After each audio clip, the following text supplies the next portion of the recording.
Testing. 1 2 1 2. About 10:43 a.m. Eastern.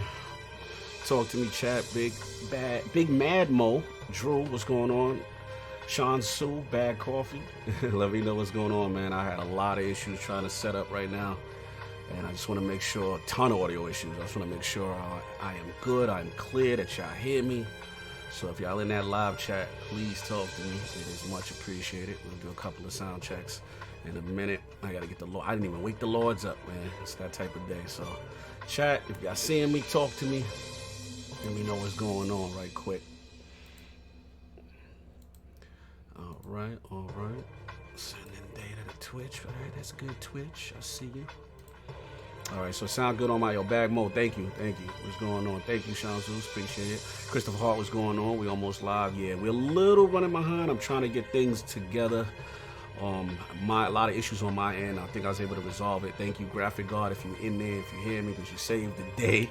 You know what I'm saying? We're going to get Benji in here. Benji's been waiting patiently, so this is all on me, y'all. We're going to scramble to get everybody up and the Lords and all that good stuff. So I will be back, and then we'll do another mic check to guests. Make sure y'all can hear them.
All right, testing, 1, 2.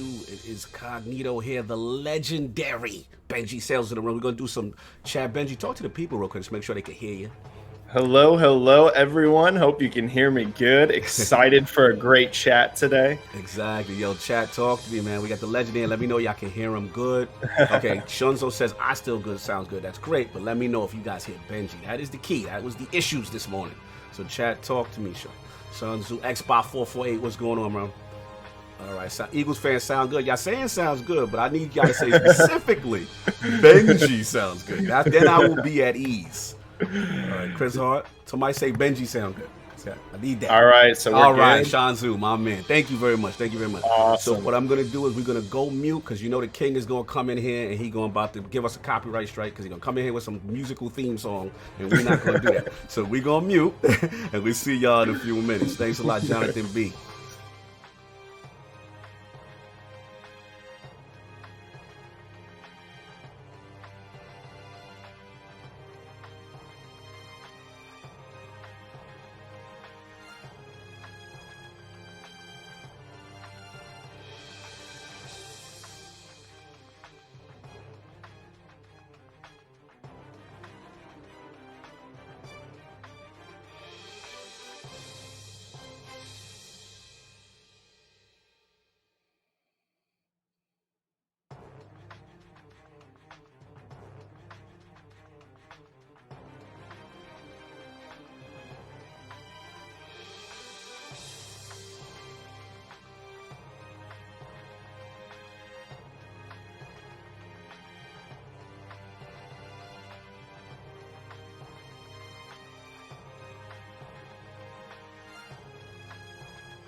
All right. I think we are live.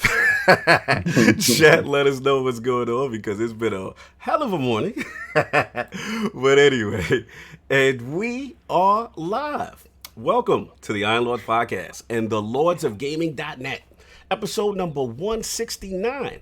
It's another glorious Sunday. We're back at the Roundtable on the Lord's Day. I'm extremely excited about our special guest, and we've got the recent success of Grounded, HaloInfinite announcements, and EA creeping on WB to discuss, so we gonna get right into it. I want to introduce a Lord who is not only one of our top analysts in the games industry, but his passion for sales, metrics, and researching industry trends truly exemplifies his moral duty to correct misinformation.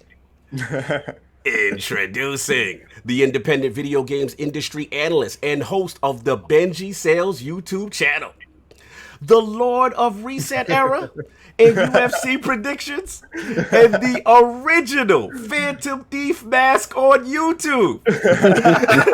Live from an undisclosed location and making his debut into the realm of the Lords. My man, Lord Benji Sales. How are we doing, sir? I am doing amazing. Wow. What an intro. I can tell you that just took my hype level to the next level. Thank you so much for the kind words. I'm really excited to be here today. Thanks so much. That was an amazing intro. You're welcome, brother. You're in the realm of the Lord. You are a Lord in your realm, a Lord at what you do. It's only right we show you the proper respect here at the round table, man. How you been? Any games you've been playing? What's been going on with you, man? Yeah, I've been good. Working my way through Ghost of Tsushima still. Woo! You know, that's been cherry blossoms. So we put the cherry blossoms in the air. Continue. Yep. Been playing some Ghost of Tsushima. This year I've been replaying through all of the Halo games with the Master Chief Collection. Yeah, getting ready for Infinite. So I think right after Ghost of Tsushima, I'm up to Halo 3. So I think Halo 3 is next. Yep. Nice. So going through the Halo Chronicle. Okay, I see what you're doing. That's what's up, man. Definitely good to have you in the realm, man. We got a lot to get into, so you already know we have the 4 horsemen of gaming, those original lords of the realm here at the round table with our new updated 5-minute intros, y'all. My co-host with the co-host, my brother from another mother, the difficult game conqueror, Lord of Reviews, and the How of the Young Wolf. My man, Lord Addict, how we doing, sir? I'm exhausted, but I'm here. Salute, sir. Thank you for waking up at the required time. I got you up early. Well, what's funny is I didn't tell my brother that we was doing an early podcast because we only do it during the football season. Thank God that's not happening. Right. Oh, no, that's going to happen. We'll talk about that. We ain't talking about it, okay? It's not happening in my mind until it happens. So I'm sitting there and I wake up and I'm like, what time is it, Zachary? He's like, oh, don't worry, you got plenty of time before the podcast. I'm like, oh God, what time is it? He thought it was 1 o'clock. It's 10:30. I'm like, oh. No, you got to get off the computer because he's playing World of Warships. He's like, but the podcast hasn't started yet. I was like, it starts at 11. Special Benji time. No doubt. Yeah. What you been playing? Anything you been playing? The only thing I've really played this whole week is Rogue Company. Okay, cool. Yeah, I think I've already put a day in Rogue Company. Cool. Yeah, people been loving it, man. That's what's up. It's the best multiplayer I've played in a long time. That's the new time that we got a time system now, Benji. So because the Lords have been accused. I'll remember that, King. Yeah, don't trust me. We got King. I'm ready. I got my clock for him. And of course, we have our most technical gaming lord, the solo gamer who lives for the single player selfish experience, and also the Southstradamus, Mr. Offline Profile Illuminati and Lord Patron of the Iron Bank. My man, Lord Sovereign, how we doing, sir? Good morning, gentlemen. That's that I like 11 a.m. voice. I love 11 a.m. voice. We can do this all year long. No, we cannot. Yes, Lord Sovereign with the dapper fresh cut today. Very smooth, yeah, sir. I told you. When I don't shave, I look like a hobo, and I look like I'm under the table. So I needed to shave, you know. The unshaven. No doubt. So what you been doing, sir? Any games you been playing, sir? Yes, sir. I finally got to the second act of Ghost of Tsushima. So got through all that first part. Jesus, you playing that game rock by rock or something? I'm still in the first act. Unlike some, Tom, we tend to explore and not just do main mission. No, exactly. Say it, so I'm there. Plenty of side missions, thank you.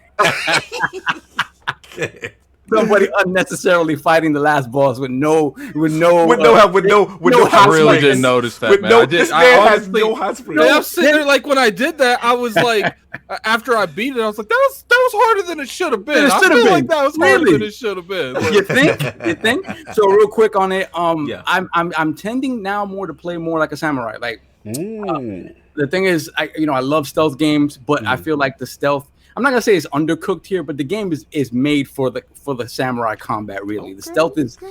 So I agree. It's all right. I agree. Yeah, it's all right, but it doesn't feel like a Splinter Cell or something like that. It's not that. So I tend to lean towards samurai now. That's it. Yeah, it's like I was saying, like time. Yo, you stupid. I feel what you said. Hold on one second. Get that super chat off before we go on. ATL with the $5 super chat. Shout out to Steam Charts, IPS, Interrupts per second, and the Iron Lord. Salute ATL, man. Much love. We gotta move. Yo, everybody talk about my camera. Lord, Yeah, Solomon, yo, yeah, no, camera, I did it. Look legit. Yeah, Cam, you 4K out here HDR, today. you 120 frames. You're out. I Here. finally got it right, guys. It's the same camera. It was just, it was not cooperating with me, and it finally did. So One more super chats off. And we got Midway Monster with the $5 super chat. Not up on purpose. Glad to catch the show. ILP should go prime time. I know, so I would love that. And of course, we have the Incredible Hulk of this, aka the XS Gamer, Ooh. the Lord of Combat Sports, King of the Statues, demands nothing less than that premium experience. It is the leader of the Fraud Alert movement. Ooh. Beloved Lord King, how are we doing, sir? I'm doing fantastic. I've been playing Ghost of Tsushima, and I'm still in the first act, whatever the hell. Been playing a little bit of Grounded, and Neon Abyss, and definitely Crossfire. No, sorry, I was leaving 5 minutes. I need 5 minutes, Addict, stop. Yo, you so thirsty. You so thirsty to throw up time. Sorry, brother. Oh, I'm definitely But thirsty. actually, I'm done. But go ahead. That's We're going to need to throw it, but we need to create a time. No combat sports? We have Benji, who Benji would actually appreciate. I was Well, surprised. yeah. I'm all about fights. I don't like what the Zone is doing lately, and there's been investigations into their fights because the Zone fights has definitely been completely watered down. There's been huge mismatches, and it's been weird knockouts that's been going on, and they're under investigation. But the PBC and Showtime is coming back in September, so that's when Combat Talk will come back for me. The UFC is trying their damnedest, but a lot of people keep coming up and popping up with COVID, and if one person on your team catches COVID, the whole card can actually go to crap. So shout out to people fainting out behind vaccine. Last night, I think all professional sports, man, like baseball's trying it right now, and baseball's probably doing the worst at it. Yeah, because, Florida Marlins, the whole team. It's just like they didn't decide. Hard-headed. Yeah, they're hard-headed. They're not controlling what the players are doing after they leave the stadium, right? And then at the same time, they're playing in too many damn stadiums. There's too much traveling going on. If they were going to do this, they needed to isolate them to. They had to do like the NBA is exactly doing. A bubble. Yeah. What sucks about the whole thing is that these dudes, they told them no spitting, no dapping, none of this stuff, and they continue to do the dapping. This spit. It's just if you're gonna be about it, if you're gonna be part of the team, you're gonna have this conscious effort going forward. Please do it, and because everybody doesn't. They really think this is a joke until it really hits them. I don't know. That's what. Yeah, unfortunately. You know, and it's unfortunate that it has to hit somebody in the face for them to understand that this is for real. Yeah. But sucks. But anyway, no sports, please. It is what it is. And of course, we have the gaming ninja himself, the Shinobi, the Tsushima Shinobi, LordCognito. King hates that. Speaking of realness in the realm of the IOP, not telling you what you want to hear, but what you need to hear. So yeah, man, shout out to the last word. We had Gaming Forte on some nice Destiny talk. Yeah, I wanted to say congratulations on that. That was hot. When you got into that bag, okay, it's a part in there with Cognito goes off on both of them. and when he goes off on both of them, it's about the icebreaker and it's about the last word gun. I think it's the last word gun, right? The icebreaker and Hawk Moon. And the Hawk Moon and the Hawk Moon. Yeah. And he goes off on them, and they trying to defend their position. He uses their position against them, and then he just leaves it there and say, "That's enough."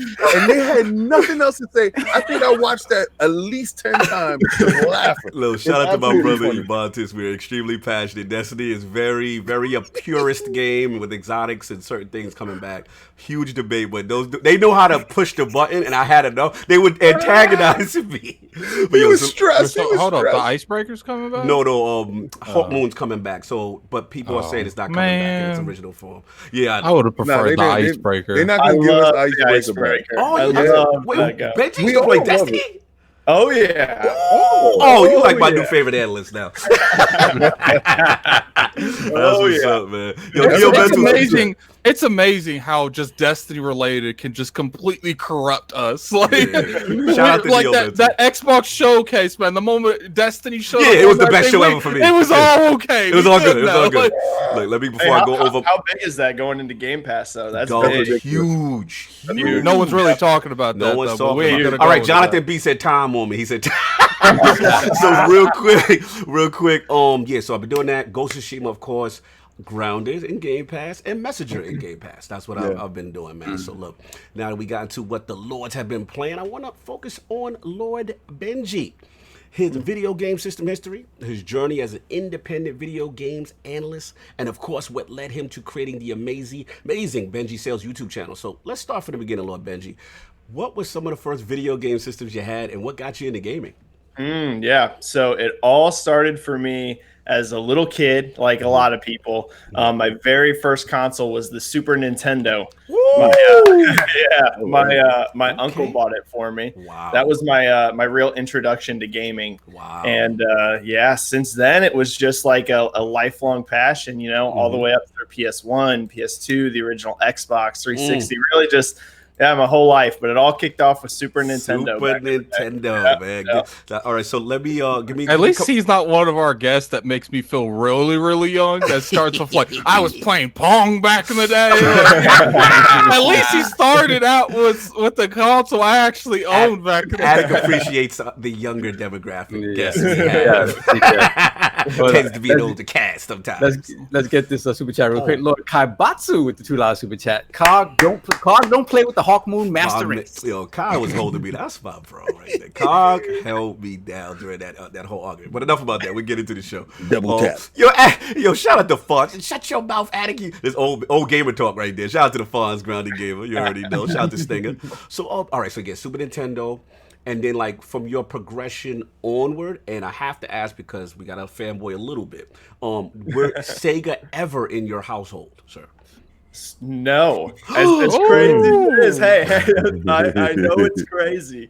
I never owned a Sega, but my uncle, the same one who bought me the Super Nintendo, he had a Sega Genesis. Okay. And I would be over at his house playing all the time. Okay. So I still had a lot of Sega in my life, but I just didn't have it at home. Oh, that's fine. That's fine. You had access. You were able to experience the blast processing. Don't let Cognito lie to you. You said you never had a Sega.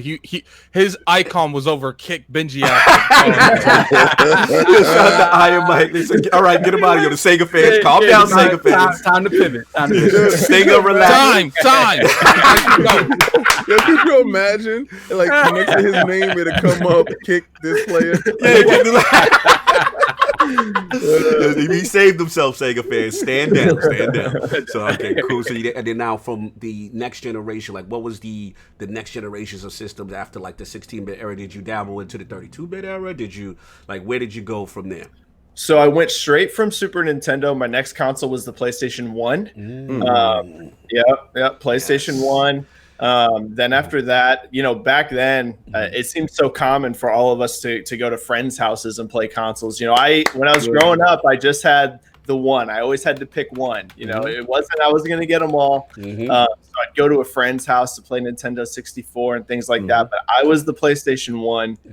then after that, went to the PlayStation 2. And then after that, I've had, once we got past the PS2 gen, I had every console for every generation. So 360, PS3, Wii, Wii U, Switch, Xbox One, PlayStation 4, and next gen, get them all too. Next gen, get them. That's what you gotta have all the toys, man. Tell them about that elite gaming status that you're doing, sir. That you're not locked off in a box talking this fanboy crap like only one can survive. I'm not the biggest fan of the whole fanboy war stuff. I really admire people that are like hardcore fans for one system. Like that doesn't bother me at all. I love it. I love seeing the passion. But the fanboy wars can get a little intense. People will be over there. People will be over there attacking me in my comment section.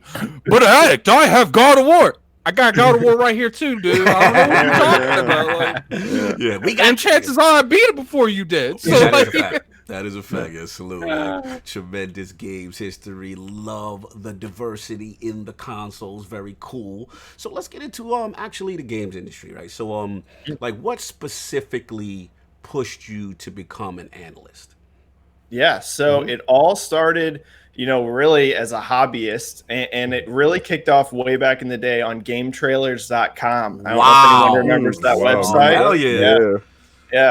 It started off there. That was actually the first video game forum that I was a member of. I joined GameTrailers.com, and I remember it was a random thread, and people were talking about the game Fable. They were talking about how much Fable had sold, and it just lit a spark in me. I found it super interesting because it was one of those things, growing up, I played games. I knew what my friends played, but I found it fascinating knowing what other people were playing. Once you see those sales numbers, you're like, oh, okay. So this is how popular a game is. Yeah, it kind of just set off a pattern there. And then I, found VGCharts.com.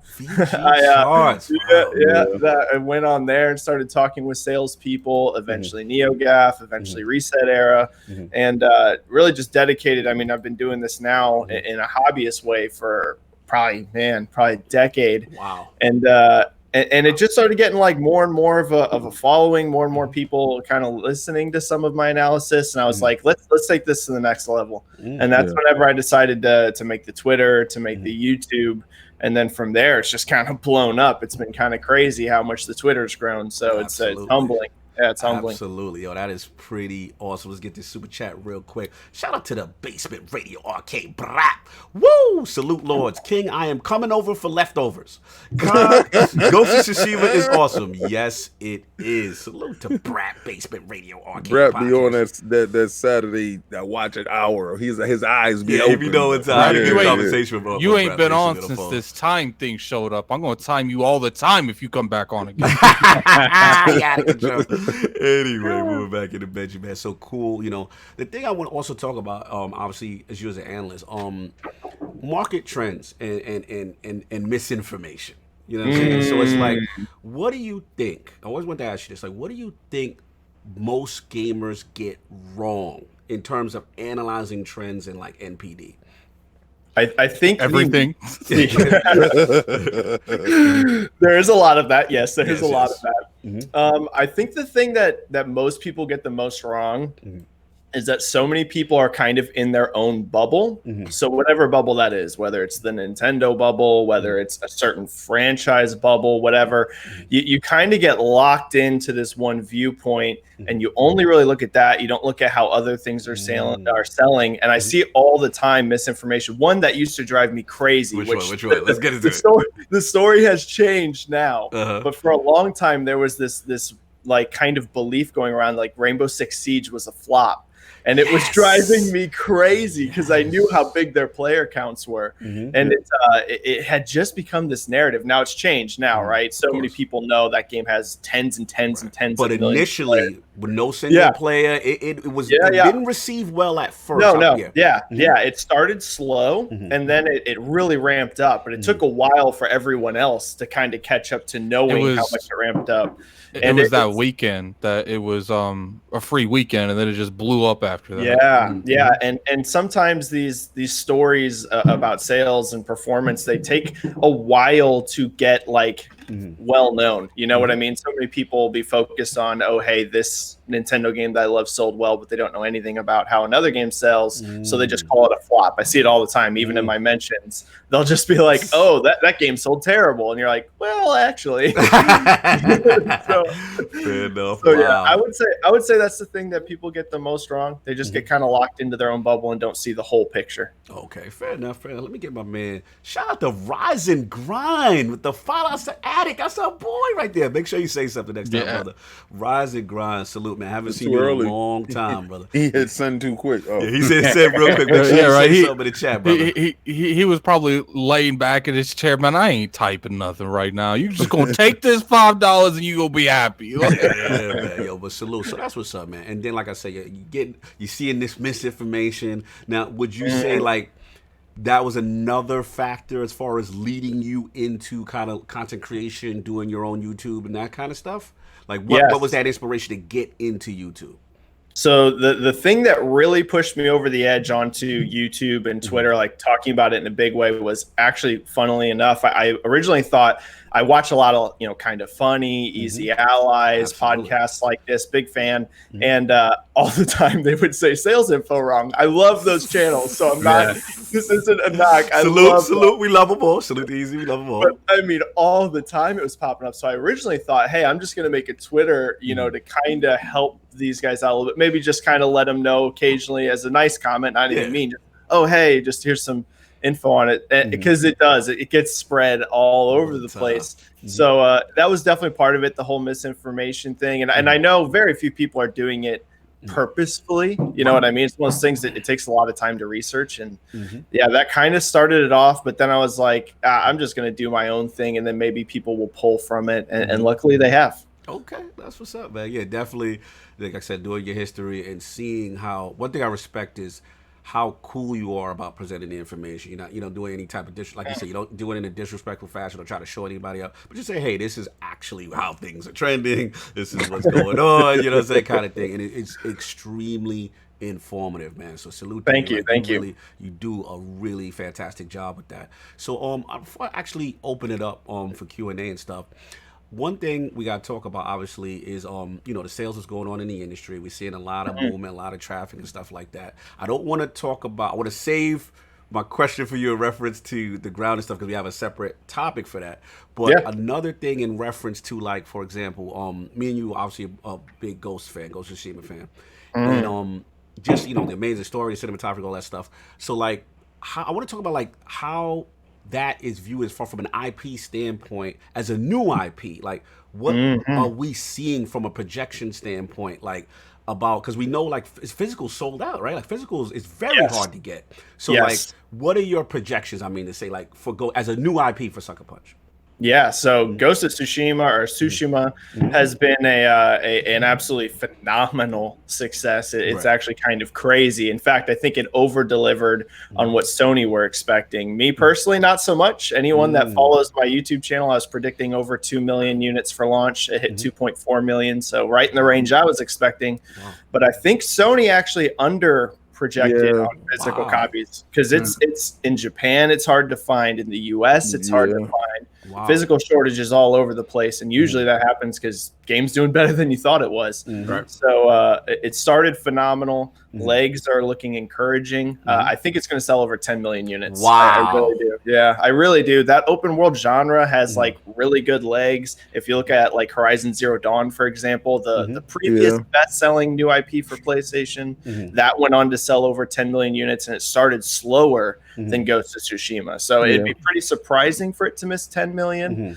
So yeah, by far it's going to be the best-selling game Sucker Punch has ever made. Not even close. Right. I think that, at the end of the day, you could spend millions of dollars on marketing budgets, but the thing that's going to sell your game the most is word of mouth. And that's definitely what sold Ghost, man. Because I didn't expect what I got from Ghost, but I played Ghost like an hour or two into it. I was like, yo, this is quality. Like, this is good.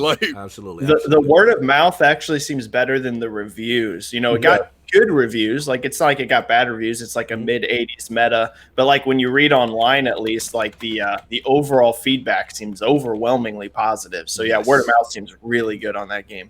Absolutely. The game had such an impression on me. I started going and reading all the bad reviews, like the mid-range reviews. I'm like, why is this game getting this? Like, no, it's true, man. Word of mouth really spread this thing, and it's good to see Sucker Punch really get that type of success. It's really cool. So I'm actually gonna open it up, y'all, to the rest of the lords too, because I can talk to Benji. I got tons of questions, but I want to be fair. You know what I'm saying? Addict, Soft, King, is your time. I want to open it up for you guys. Soft specific. I know you said you had some stuff too. Any questions you got for the? Well, I wanted. Do you want me to roll this into the actual Halo topic, or you want me to keep this? I want to save anything Halo and Grounded. I want y'all to save that because that was specifically my big thing, the Halo thing, because it's interesting just to see where Microsoft is going trending towards anyway. So. Right. So let me think of another question. The other guy. We'll get back to it. I got tons. I'm just being fair. I got one. Yes. Benji, from looking at the trending and exactly where Game Pass has went, do you see how big do you think Game Pass can potentially get? Massive. It's really the future of Microsoft's platform. It really is. You can even see that clearly in the Xbox showcase they just had. Don't get me wrong, they were talking about Series X, they were mentioning these things, but clearly, Game Pass, Game Pass was everywhere. Phil Spencer comes out right off the bat, basically very, very early in the show, and is talking about how you're going to be able to play all of this on Game Pass. I thought that also skewed the games that would be shown because a lot of games could have been shown, but if they weren't going to be in Game Pass, and I think the theme of that whole thing was Game Pass, so it kind of it will make people disappointed in what they actually got, some people, but then it also makes other people elated. But at the same time, this is what they're trying to push forward while they get rid of Xbox Live. Right. So and getting rid of Xbox Live and rolling people into Game Pass and putting them in an ecosystem, because there's going to be a point in September when you go to log in and you say, Game Pass, and then you're going to click it, and then you're going to be like, okay. And then when your subscription runs out, do you keep it or do you drop it? Right. And I think the majority of the people will either keep it opposed to drop it. But Benji, I had a question for you, right? And the question is, now that we see that Xbox is doing the Game Pass stuff, PlayStation now is going to do a 2-day I saw it like a trial run type of thing, and PlayStation is going to be free. Like the PlayStation Live network is going to be free for the 2 days, and everybody can get on and they can play with each other as far as multiplayer games and stuff like that without that. You mean the stuff barrier that Microsoft did in the 360 era? yeah, but I think this is huge because it shows that Jim Ryan is willing to You didn't say his name right. No, I was going to say his whole name, but I'm not doing it because Benji's here. He's being respectful. I'm being totally respectful. Putting the dead shoes away today. Right? Yeah. So, and pretty sure that he knows what I call him. Anyway, but I see that is like dipping your toe in the water. Do you see it the same way? What do you expect those numbers to do? Because I think they're trying to get some type of metrics to see how many people are willing to jump in and play multiplayer if it was free. So this experimentation that we're looking at looks like Microsoft might be completely getting rid of the multiplayer paywall. Right. Now we have PlayStation, like you said, kind of experimenting with this. It's going to be very interesting to see how it all plays out. Here's what I'll say. I feel like Microsoft is a lot more better in position to drop the paywall than Sony for multiplayer, specifically because Game Pass is already such a success. Game Pass is already well over 10 million subscribers. PlayStation Now, for example, if Sony tries to position PS Now eventually as the replacement for PS Plus, like how we kind of think Microsoft's doing, they're going to have to get that subscriber number way higher. They're under, I believe, if I'm remembering correctly, off the top of my head, I believe they're under 2 million subs on PS Now still. It could be around there now. We haven't gotten an update in a while, so it could be in the 2 million range. But it's significantly behind Game Pass. I'm actually surprised. Didn't it start first, though? It did, yeah. Okay. One thing that they've been doing that I'm surprised people ain't noticed is how like Xbox Live Gold has a 50% off if you buy it in a year quantity? Yeah. Sony's doing that with the PlayStation Now thing. If you buy the whole year up front, you only have to pay $60. Oh wow. Okay. No, I'm sorry, Benji. Continue. I'm sorry. I was just gonna say I could see a scenario eventually where just all multiplayer goes free across the board. It's already that way on PC. Right. Yeah. So there's already a giant base that doesn't have to pay for online. I could see that happening eventually, but you're gonna have to try and get that money somewhere else because that's what I'm about to ask you. Yeah. PlayStation Plus and Xbox Live make billions of dollars for these companies. So it's all about where can you funnel that instead. And Xbox clearly thinks that's Game Pass. They think that they're going to be able to get that much higher. They're well over 10 million. The fact this is on PC as well is huge. I think you're going to see Game Pass up into the 20s, 30s millions of subscribers. Not that long. I think into next gen you're going to see it. So Microsoft, I feel like, is better in position to drop that paywall. Sony might feel the heat. They might feel the pressure, especially if Microsoft really is going to announce this soon. That might put some pressure on them. It's going to be interesting. That's especially going into next gen. Let me add on to that because it initially came out to that. I think they were speaking to Aaron Greenberg in some form of an interview, and people were saying, "Well, is it profitable right now?" And, his response was kind of like, hey, don't worry about us. We'll be fine. So the vibe is right now, again, I don't have any hard data. I'm just going off of speculation from what I'm hearing, is that they are not necessarily profitable with Game Pass exactly at this moment, more of an investment stage, and that they're looking at the long game. Do you see that is how they're playing it right now? Like, what is your data showing as far as Game Pass and their whole, drive to, I guess, integrate this fully? Yeah. So everything I can look at, the hardcore detailed Game Pass stuff's all super NDA. So unfortunately, I don't have that. But just looking at Microsoft's financial reports, just looking at the things they say publicly, what I'd say is clearly it is already having an effect on their revenue streams. They've talked about in their quarterly earnings reports now for multiple quarters in a row. They've specifically mentioned subscription growth as part of their revenue to help offset hardware declines. So clearly it is boosting their revenue. The question in regards to profit, probably not super profitable for them yet. I'd be surprised if they're taking a big loss on it. They might, but it's probably more just kind of like around break even, not a big money maker for them yet, but not like something that's really siphoning off a lot of money, or else I think their actual financials would look a lot worse if it was really hurting them. So it's probably just more sitting around that break-even point. But yeah, it's a long-term play. People got to remember Netflix, for example, infamously took gigantic losses for a very long time for investing in creating original content and getting in for a cheaper price. Everyone always jokes about the $1 trials and stuff for Game Pass, but this is all subscriptions almost. They almost all have some sort of trial, cheap entry point, because a lot of the research shows if you can get someone in the door as a subscriber, it's pretty rare they unsubscribe, right? As long as they like the service. Obviously, if you have a really bad service, people unsubscribe. But Stadia. Easy Stadia. Phil Luminous slander. Damn. Continue. But as long as you're offering a quality product, your retention, if you get someone in cheap, is typically very high.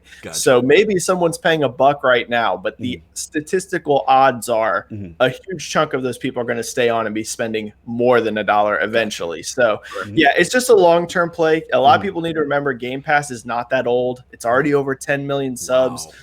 Just imagine. Like I said, I expect to see 20 and 30 million subscriber numbers in just a few years. Yeah, that's pretty impressive. That's pretty impressive. I think what people don't realize too, at the end of the day, is like, Microsoft ain't gonna say they making money till they get the investment they put into Game Pass too. So yes.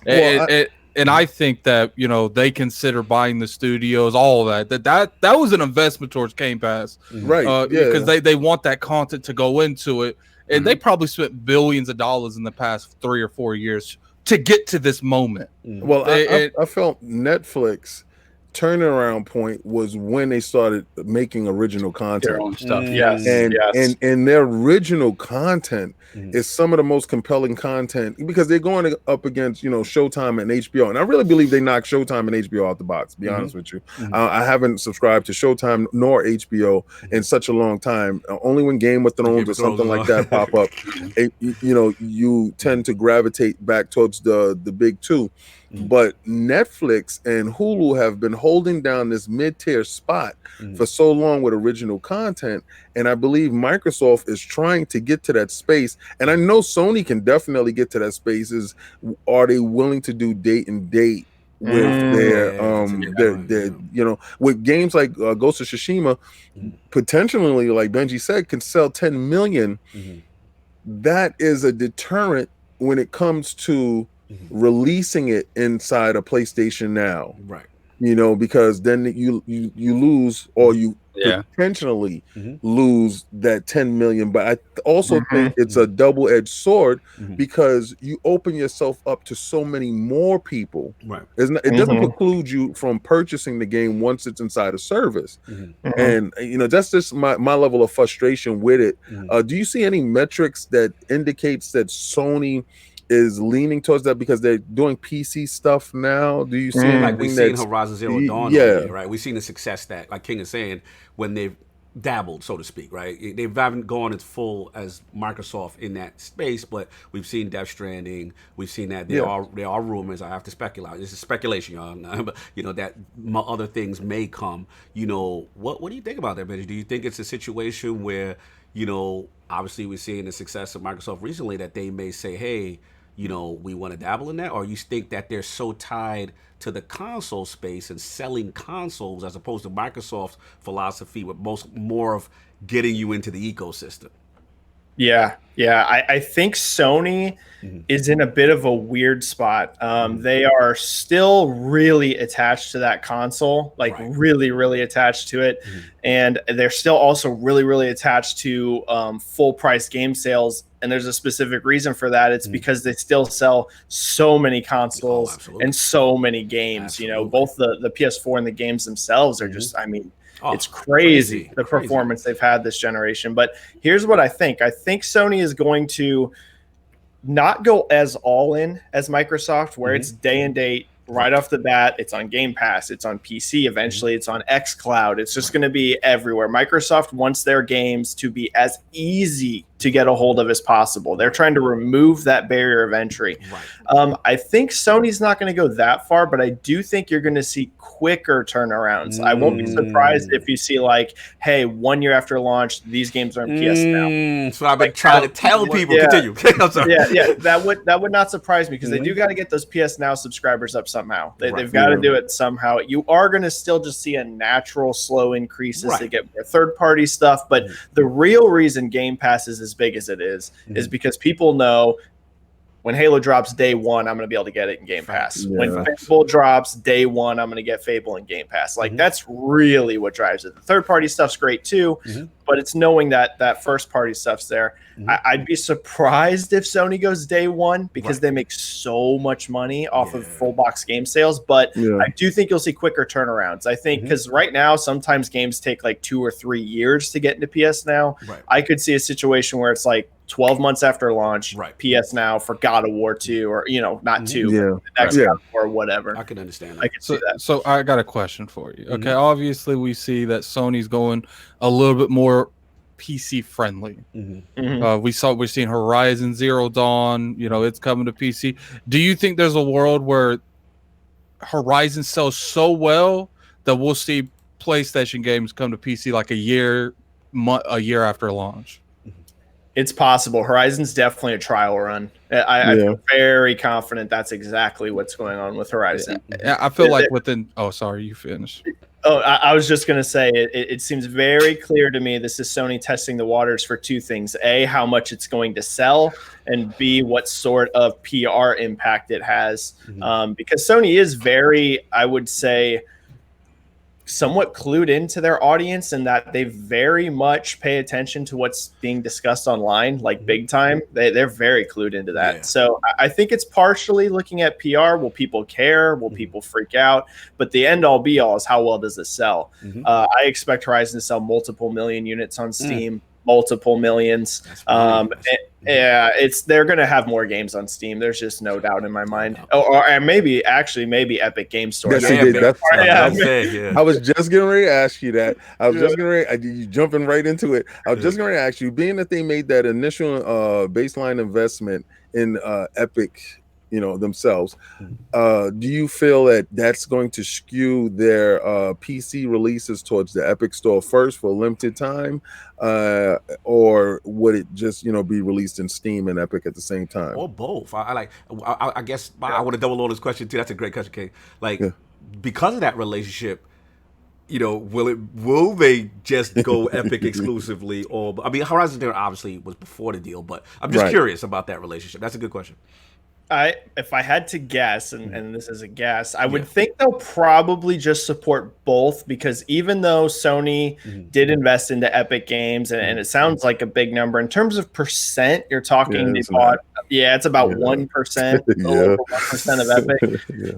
So it is an investment. It is hundreds of millions of dollars, but in terms of percent, it's not huge. So I definitely think, moving forward, let's say theoretically God of War does come out on PC, I would definitely expect an Epic Games Store release. It'd be very strange to invest in the company and not put it on the thing. But let me stop you for a second, because I would guess it'd be on Steam too. All right, good point. The reason why I'm so curious about it is because, based on Epic's entry into the PC gaming space, it's been extremely aggressive, right? It's been, we're locking exclusives in here, and the Steam community was not happy with Epic's very aggressive play with exclusives in. So I guess I am curious if now that they have this relationship with Sony, would it be a situation where they say, okay, we're going to do both eventually, Sony, right? But maybe they lock them into a 3-month, 6-month type of exclusive deal on the Epic Store first before it goes to Steam. Do you see a situation maybe like that with Epic?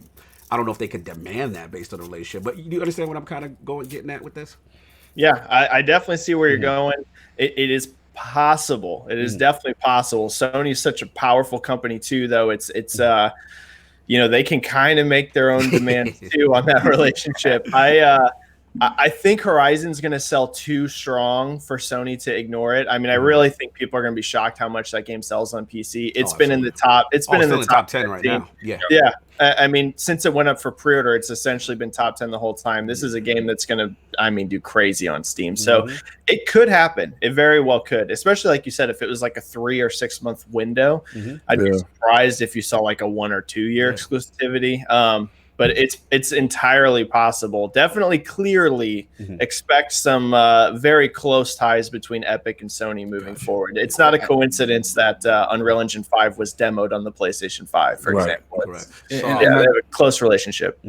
So I want to get solved and get the super chats too, Saul, for your question. All right, super chats first. We have the Grounded Gamer with the $5 super chat. Can we just talk about those load times in Ghost? Facts. Wow. Don't it feel like you got an SSD in there? Yeah, no, it feels like they know exactly what they're doing. But the load times are really fast. And then we have Midway Monster with the $5 super chat. Does Benji or the panel believe that they will do Game Pass for a year at $60, like Live as a replacement? No.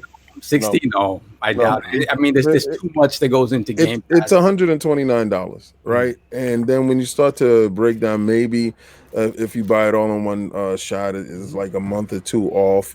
I think that's the best that anybody can do for you, because soon the content is going to be too compelling for you to even deny it. So when you start to think about next generation games being possibly $70, if you take 2 games, you literally have Game Pass. So you have to figure it out. You have to make a yin and a yang decision now. Is it going to be the 2 games that I'm going to get, or am I going to get a year of Game Pass with potentially 300 different type of games that I can play in it? And so you're going to have to start making hard decisions with your wallet, brother. I think I don't want to say it's entirely not possible.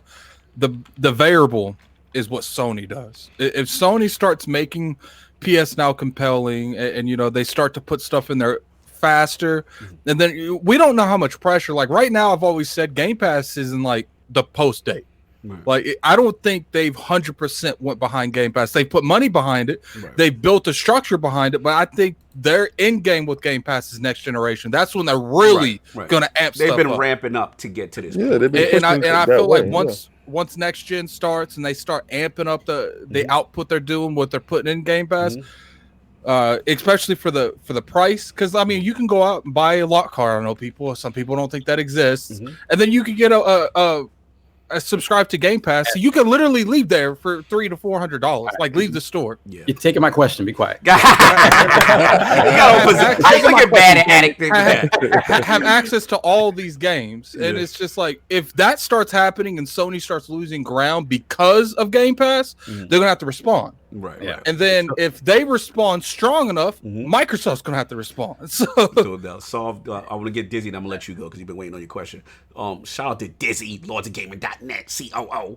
I need everyone to acknowledge the X-Men shirt that Benji's wearing.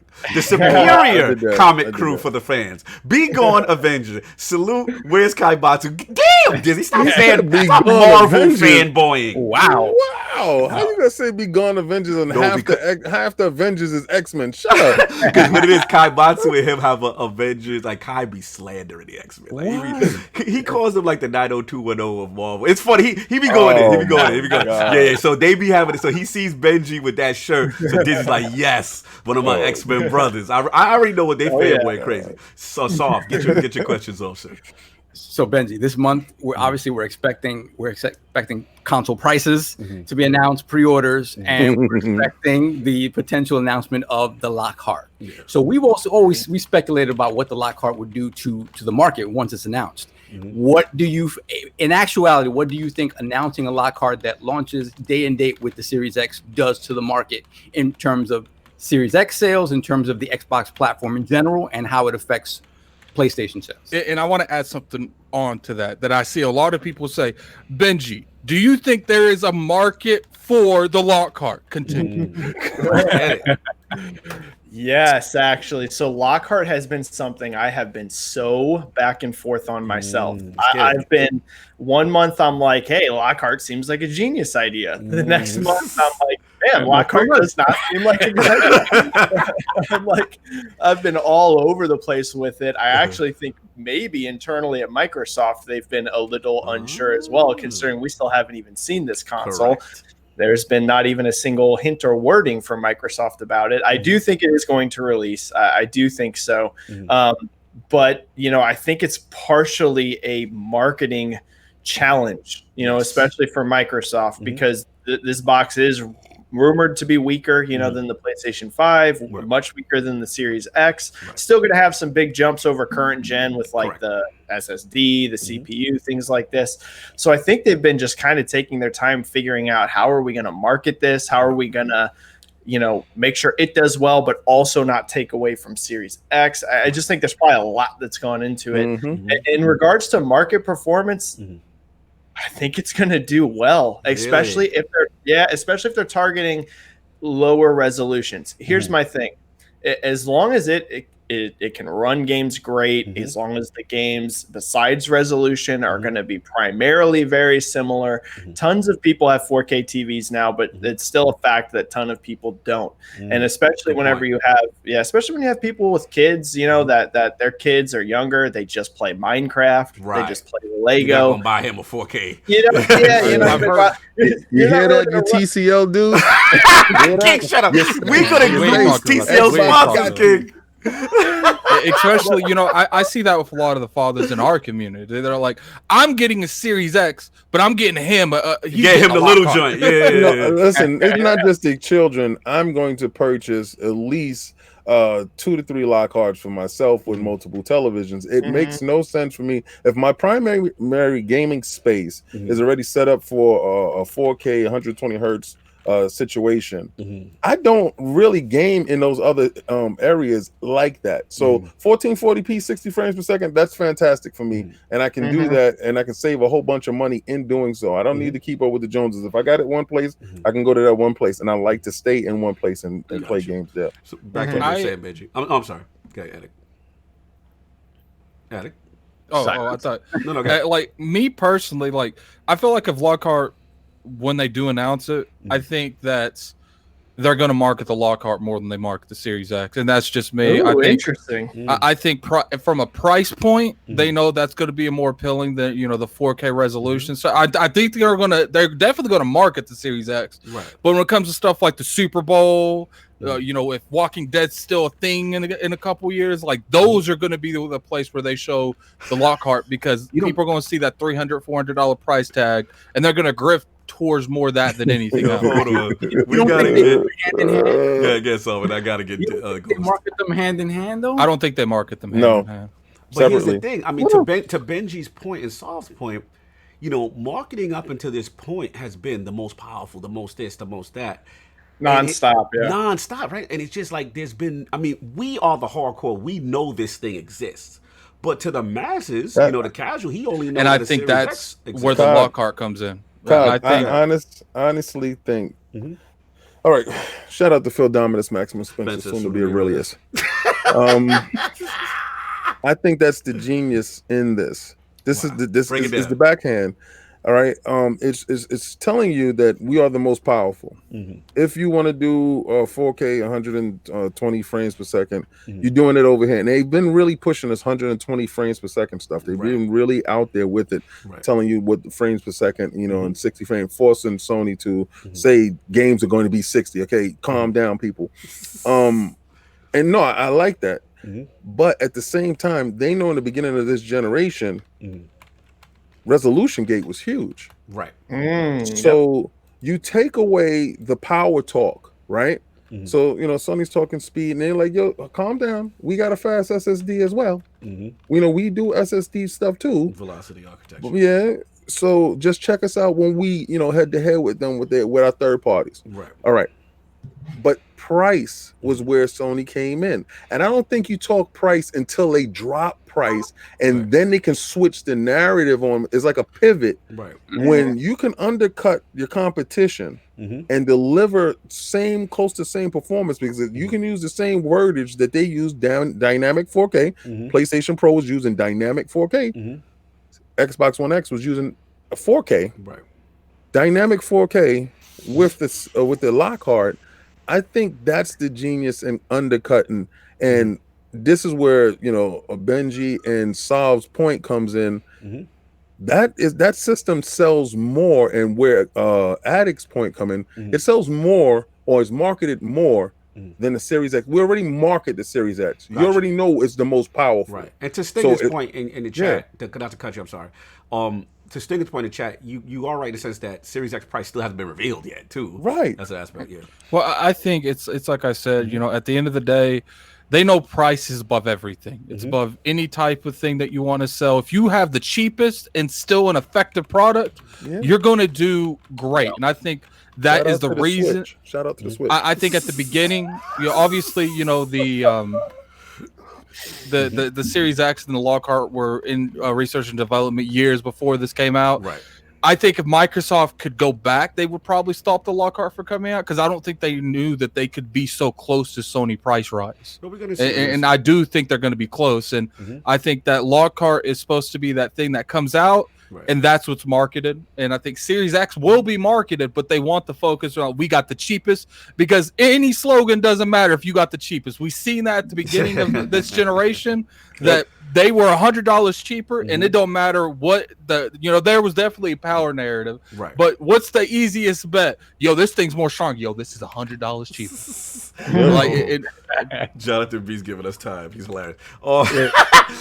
We got to get this. Look, man, you can't time us. We time each other. You can't time us. We got Luke Lore, the Insipid Ghost, for $2 super chat. I spent money on this instead of upgrading my TCL. You spent money on the super chat instead of getting this TCL straight? Wow. Yo, shout out to Ghost. I ain't gonna blow you up, Ghost, but one of the funniest things, it was kind of funny. He's like, what's this TCL stuff King talking about? So I was like, look, bro, you good. You know what I'm saying? Don't even judgment free zone, brother. You good. I got you. You know what I'm saying? So he's stepping his game up. Salute to the Ghost. I could just see him with his glass.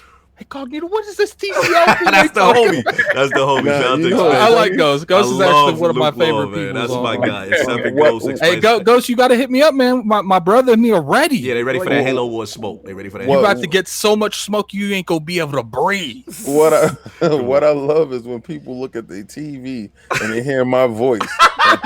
You got people looking at TCLs different. I'm telling you. They walk in the store and they don't look that way no more. They was like, Man, no. you guys got to do what I do. It comes in one ear out the other. I got a TCL right here on this wall. Yeah, but he's frauding you right now because I'm gonna have to hit him with this. Why you because gotta he get a already. fraud alert? You know why I'm hitting him with this? Because his TCL is already gone. Yeah, true. He's sitting there fraud and acting like it's gonna be there for life. Me and Look, you man. for life, TCL. No, it's not. We ain't talking about how the length of it being on my wall. Okay? Yeah, Moving along. We did got to respect John to be the Time. We got to respect John to be the time. The last thing to add on to this last, because it's a great topic as far as pricing, strategy, Lockhart, the thing that I feel, and I shout out to Brad, I had this conversation with him, that people, I thought was the most underrated announcement at Sony's conference was the announcement of the digital edition PlayStation 5.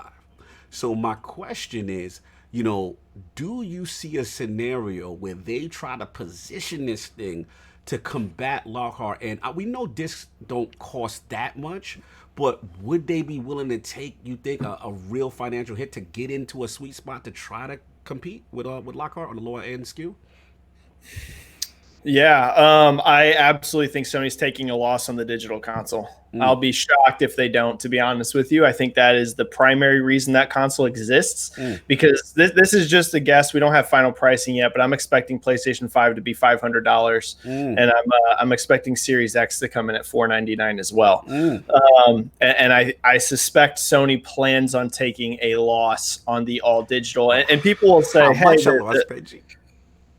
I mean, I think that the all digital is gonna be $399. I just do.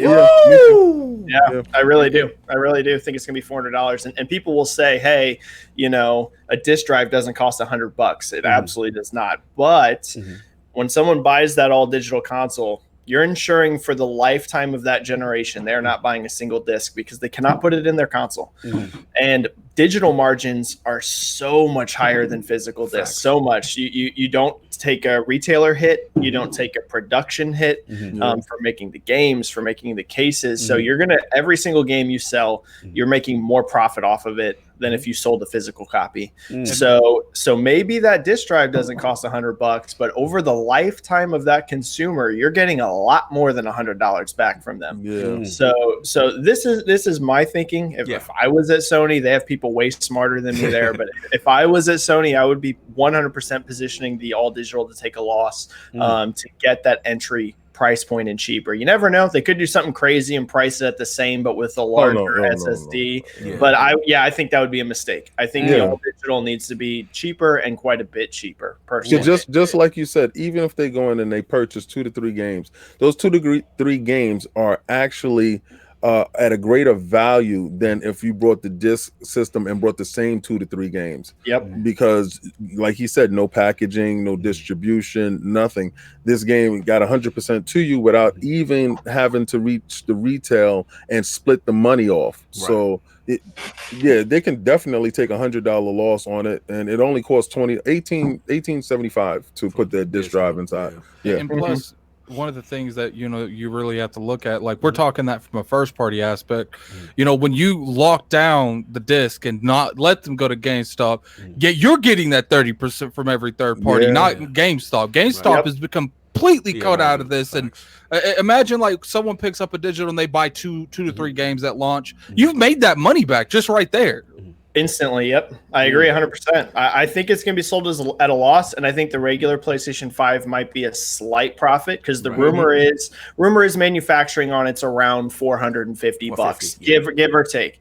So if you're selling the digital at a little bit of a loss, but then you sell the standard at a little bit of a profit, they're going to probably balance each other out. Yeah, exactly. It's a wash, and then you're making more money off of the digital game. Yeah. So I'd be shocked. I think it'd be a really bad move if the all digital is not a lot cheaper than the disc. I think it'd be a bad move. Lord Benji, let me ask you a question. And I know this is kind of slimy. You don't even have to answer it. Do you think? Because it's kind of slimy. Let's go. Let's go with the slime. Do you think that Sony purposely has a lot more discless ones available than they do have the one with the disc? Like we don't have any disc ones right now, but we do have like a lot of discless ones. It's like for every 3 they make with a disc, there's 6 that's discless. Skewing manufacturing, King. That's what we're doing. Do you think that's a possibility? Well, yeah. Remember the PlayStation 3, right? When they had the 20 gig model and then they had the 60 gig model. Right, it was very hard to find the 60 gig model. Like the 20 was all over the place. Interesting. Man, that camera making us look bad. So that camera making us look real bad. We got some Benji, what do you think of this question, sir? To be honest, it would not shock me at all. If you look at let's use history as an example, right? Because history a lot of times can tell us the future. And let's look at what Microsoft just did this past holiday. Right. What was the easiest Xbox to find? I can tell you right now. It was the Xbox One S all digital. That was the cheapest priced console this holiday. Right. It was the main hardware that they were shipping to stores. I can tell you that from my connections with Retail World. Wow. It was a ton of those flooding into stores. It was not a coincidence. It was not an accident. So I don't know. I don't know Sony's manufacturing. I don't know if they're planning on 50-50, 60-40, whatever. But all I can say is that it would not shock me at all if they had the digital easier to access. Because here's the thing. Microsoft and Sony both are trying to marginalize GameStop out of the market, and the used game market. They really are. They're doing it more consumer friendly now than what Microsoft originally envisioned. Microsoft originally tried to shut that down. Quick! Yeah, they tried to get them up out of there as a result. But they're doing it more pro consumer now. But make no mistake. They want digital. They want digital. Fair enough. Fair enough. We got the hour block. We're gonna get the time thing. So, Soft, get the super chats, and then we'll move on. We have the Wise Old Gamer with the $5 super chat. I think that the Lockhart discussion was held due to price. Why announce the weaker SKU if you're not going to follow it up with its price? Makes sense. Makes sense. What else we got, so? And then we have Wandering Dutch. Hold on. The Dutch. Salute. It jumped me crazy. Wandering Dutch with the £5 super chat. Afternoon, gents. Fire podcast as always. Salute, my brother. Yes, sir. We're going to get you on there, brother. Good interview. I believe you had the Song of Iron devs on your show. Good interview. Check out the Dutch. Good guy. What else we got? Then we have Mariano Pompa with the $5 super chat. Salute, Lords. Where do you guys see the cost for the memory cards going for next gen? That's a question. Memory cards. Memory cards. PS1 now?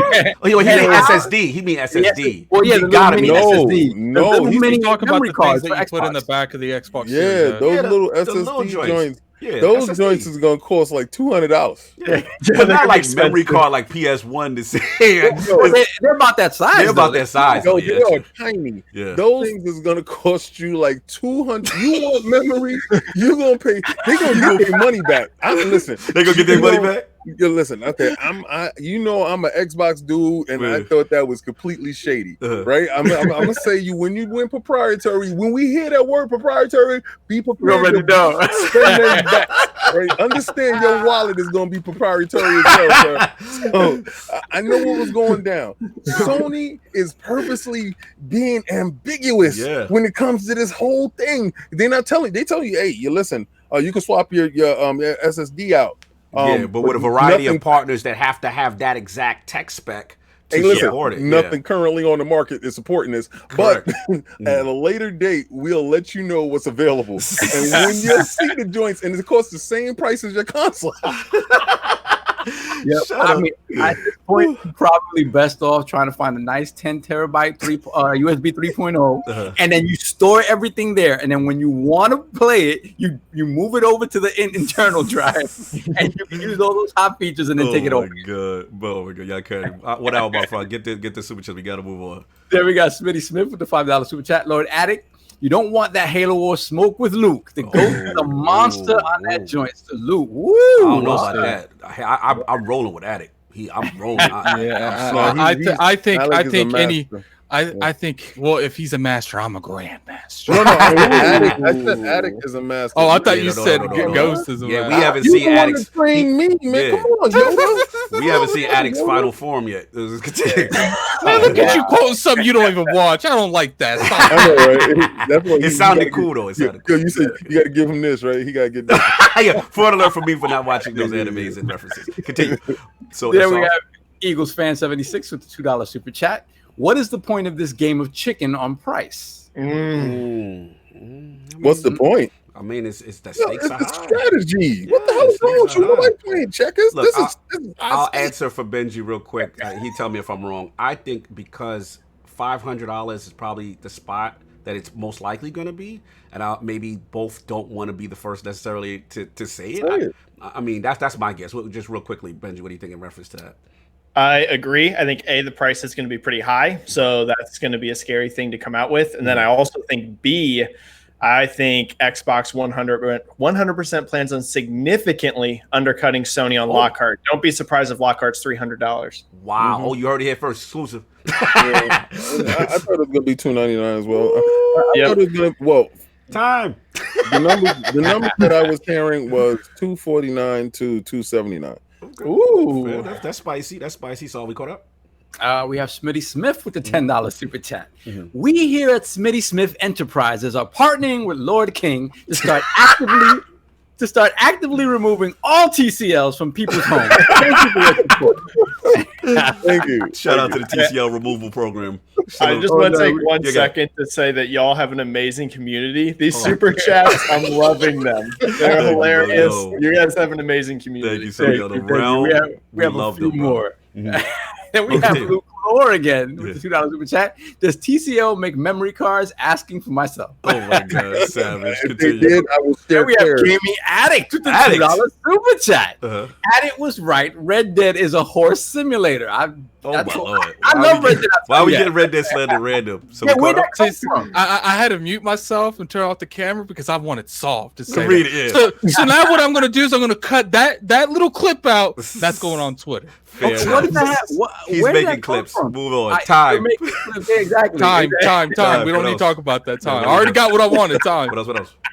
That's it. We're good. All right, cool. All right, so now we caught up. Get on to the joint. Last thing, and this is something that we always ask all the guests, Lord Benji. We got to ask you. I need your top 5 video games or franchises of all time. No pressure. No pressure. Oh my goodness. No pressure.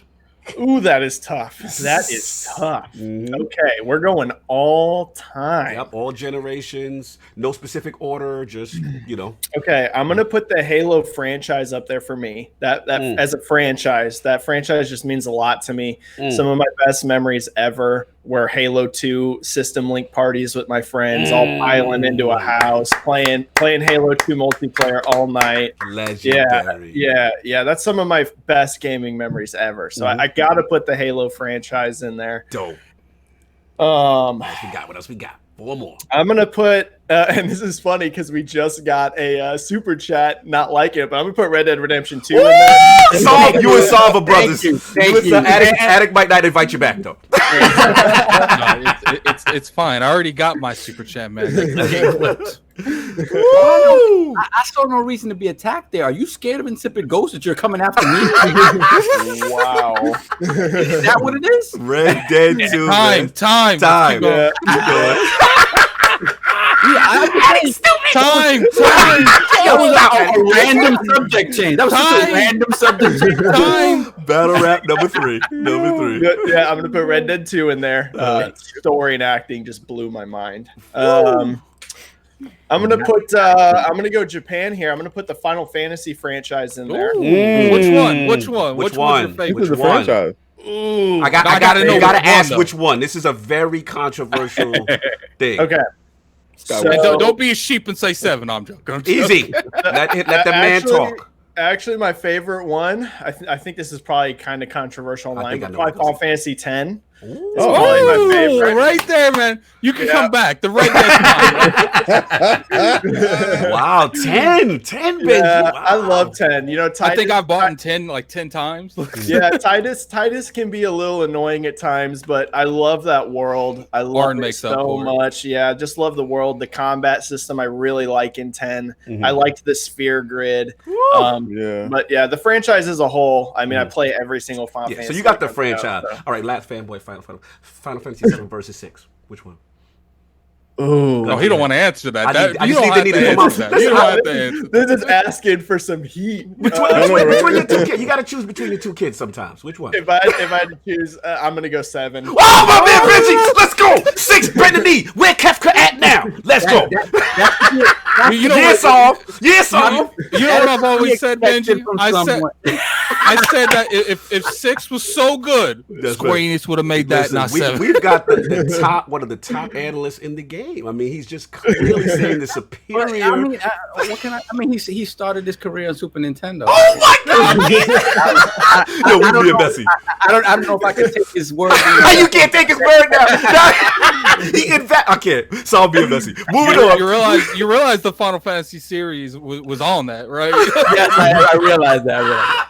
Dizzy. All right, so we got Final Fantasy. We got what you call it? Damn, I forgot the other 2. I was so excited for Final Fantasy. Halo and Red Dead 2. Halo and Red Dead 2. So 2 more. I was so excited. 2 more. Oh man, 2 more. This is so hard, especially because I play like every genre. Let's go back into the past again. A game that just means the world to me on a personal level. I'm gonna go Super Mario World for the Super Nintendo. Yeah, Super Mario World. I thought you were about to say Zelda. Ooh, I do love me some Zelda, but Super Mario World was probably like the first game on the Super Nintendo that I really played. Like as a kid, that just, I mean, it's my favorite Mario game ever. Classic. Part of that's probably biased because it was my first Mario game, but yeah, I'm gonna go Super Mario World in there, and then to round it out, the final. Let's go. Let's go God of War 2018. Oh, yeah, let's go God of War. Just asking you a question because me and King, you know, we have this little back and forth thing. What's your favorite Zelda game? Oh Lord, shut up. Favorite Zelda? Yo, if he say Skyward Sword, I'm gonna turn this off in a moment. Yo, if he's saying that would be crazy. Favorite Zelda is probably going to be A Link to the Past. You didn't even get none of that. See, you out of there too. You're good. Okay. All that matters is it's not Skyward Sword. You and I are both in the bushes. Yeah, so both in the bushes. And last, the tough question. I think I know. I think I know the answer. The answer to this is favorite console of all time. Oh wow! It's tough. Coming in around, we getting a lot of fire out here. If I'm gonna say best memories, like just like the best memories for me is Xbox 360.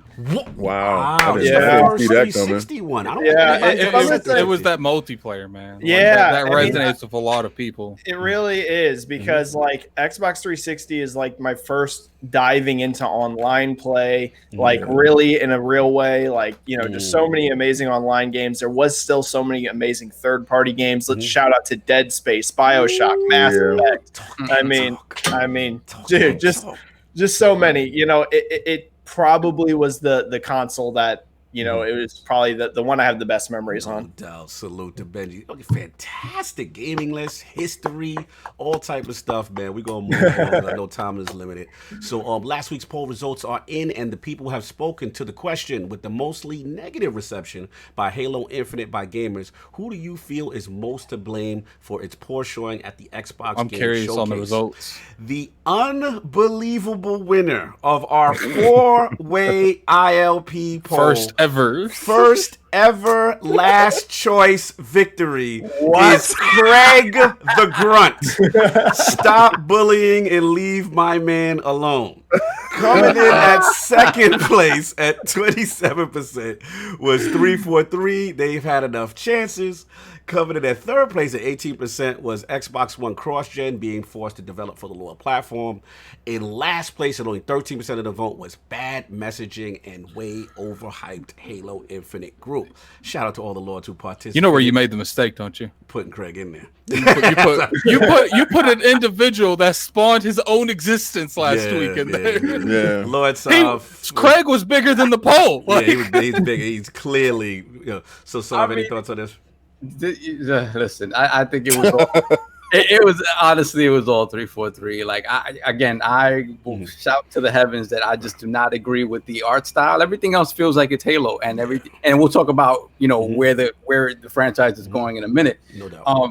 But it's funny because I was listening to a podcast this past week. It was either the Game Informer show or the Beastcast. And one of the panelists was talking about how they asked their kid, who's about 9 or 10 years old, to look at the Halo Infinite demo. Right. And just tell them what they thought about it. They have no sort of affiliation to Halo, never played it. Just give me an honest answer what you thought about it after seeing it. Right. And kids' honesty sometimes is scathing. Yes. So the kid watched and he said, "It looks like Skylanders with guns." Oh, wow. And I was like, it's funny because me listening to it, I'm by myself and I'm saying to myself, "Yeah, that's right. They do look like Skylanders with guns." Wow. And it's like, so that to me, it was a choice that they made that I don't agree with. I don't think I'll ever agree with. Yeah. But it is what it is. It's Skylanders. Now, real quickly before we get into the topics, Lord Benji, please let me know. I know you're on limited time. Let me know how much time you got. I just don't want to get anyone in trouble. How we doing on time, sir? We're good. Okay. I can go until about, whatever. We got probably at least another hour in me if you need it. Oh, my man. Okay, cool. Awesome. Let's do it, man, because I got to respect. We got all right, so you're going to hear the name Jim Dance Moves. Relax. Hold on. Relax, fair boy. Relax. Hold on one second. Let me get the homie. King took the cape off. Was like, this is the real. He was being nice. You were getting nice, King, for a minute. I was like, okay, Benji, now I'm about to go in. All right, cool. Grounded Gamer. Shout out to the Fonz. He says, I have no faith in 343. I feel you, brother. Look, man, they got a lot. I gotta see the game before I go there. Fun. Just wait a second. If I could send you something, I would. Wait a second, man. Just wait a second, man. Look, so let's get into it, man. Let's get into these topics. So first one up, obviously, the success of Grounded. It definitely kind of came out of nowhere for a lot of us. You know what I'm saying? I want to actually salute Benji at an amazing tweet that literally said Grounded was developed by 13 people in 2 years. It hit 1 million players in 48 hours, and it's still currently the #1 selling game on Steam. I thought you were about to say some like UFC stuff, and still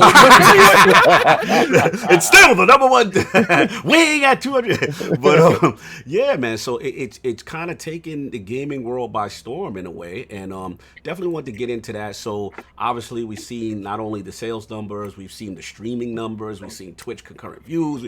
All this data that has come out in reference to this game. So my question to the realm is, start with Love Benji, is like, how surprised are you? And then the other question, which I kind of want to phrase, is that as the hardcore gaming community, you know what I'm saying? Like, how does this prove that we're like the minority here as far as like projections of what games are gonna sell stuff? So take it away, Lord Benji. What's your thoughts on this whole Grounded thing?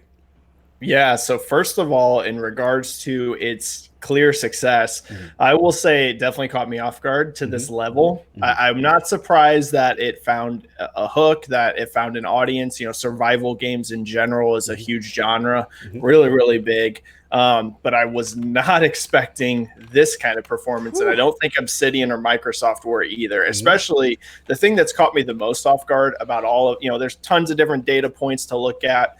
The one that's caught me the most surprised is how consistently it's been the #1 selling game on Steam. It's been like every single day since launch. Refreshing it right now, and it is still #1. Yeah, that's shocking. Destroyed by Humans just came out. That's #2. Master Chief is 3, but yeah, and Fall Guys that just came out is 4 and 5. But Grounded, as of right now, as we speak, it is still #1. Yeah, that is shocking to me. That is completely. It's not shocking it hit #1, let's say, for like 10 minutes, but for days. That's crazy. I think what it is. Who did that for you? I knew that was coming. Phil Dominus. I think what it is. All you bug snacks dudes, like right now, like when something happens and y'all don't want to see because I know when something really hit the street. Benji, this is K-pop. This is K-pop. Now you're getting it. Yo, Look at him jumping up and down. When Grounded was doing this is king right now. Grounded doing his thing. And then, you know what's funny is I knew it was gonna be a hit when Addict streamed it. When Addict streamed it, I laughed and I was terrified for him. Same thing for me. When I saw that spider, spider caught me off guard. And what's funny is I was talking about the spider right before it happened, and I went around a corner, and I felt like my heart leaving my body. I'm like, oh my god! So he kept running, and then it was mad spiders. It wasn't just one. I was like, oh, they got crazy bosses all over the place. I gotta go right, gotta go left. It got to the point where there's so many spiders that I had to jump in a soda can. Yo, I knew it was lit when my son came to me crying. What? All right, listen. So you know how you got to preload it, right? Yeah. He preloaded it before the day. He said, "Daddy, is the 28th, and I can't play the game." What? I said, "What the hell are you talking about? What game you can't play?" He said, "Grounded." Because that was a limited beta. I went upstairs to his room. I deleted it off his hard drive and re-downloaded it. He came downstairs. I don't know. It was probably like 20, 30 minutes later or whatever. I was getting something out of the refrigerator. He comes and gives me the biggest hug. Oh, God. He's so happy. He said, you fixed it. And ran back upstairs. And start playing it. He's been playing it ever since. That's what's crazy. What people don't realize, it's like my cousin Sage. I use him as the definition of casual gamer. Right.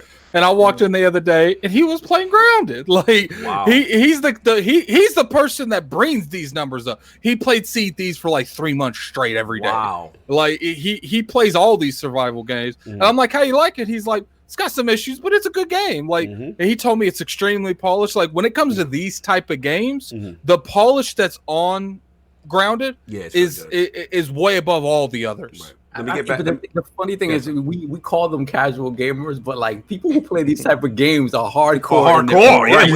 Hardcore. Facts. So let's get Benji on this again. Sorry to interrupt you. As far as your analysis with like the surprise of this, like what do you make of all it? Yeah, it's like I said, the thing that has been the most shocking to me isn't just that it was a quick spike and then gone. Right. It's that it is still number one. I mean, it doesn't take a whole lot, to be honest, to top the Steam global bestsellers at launch if you do it for a day. You know, it doesn't take that much, but to consistently for almost a week straight be number one, I mean, that means it's resonating big time. That's a big audience. It seems to be doing well on Game Pass, I'm sure, as well. And it's hugely successful. Like I put out in that tweet, 13 people made this game.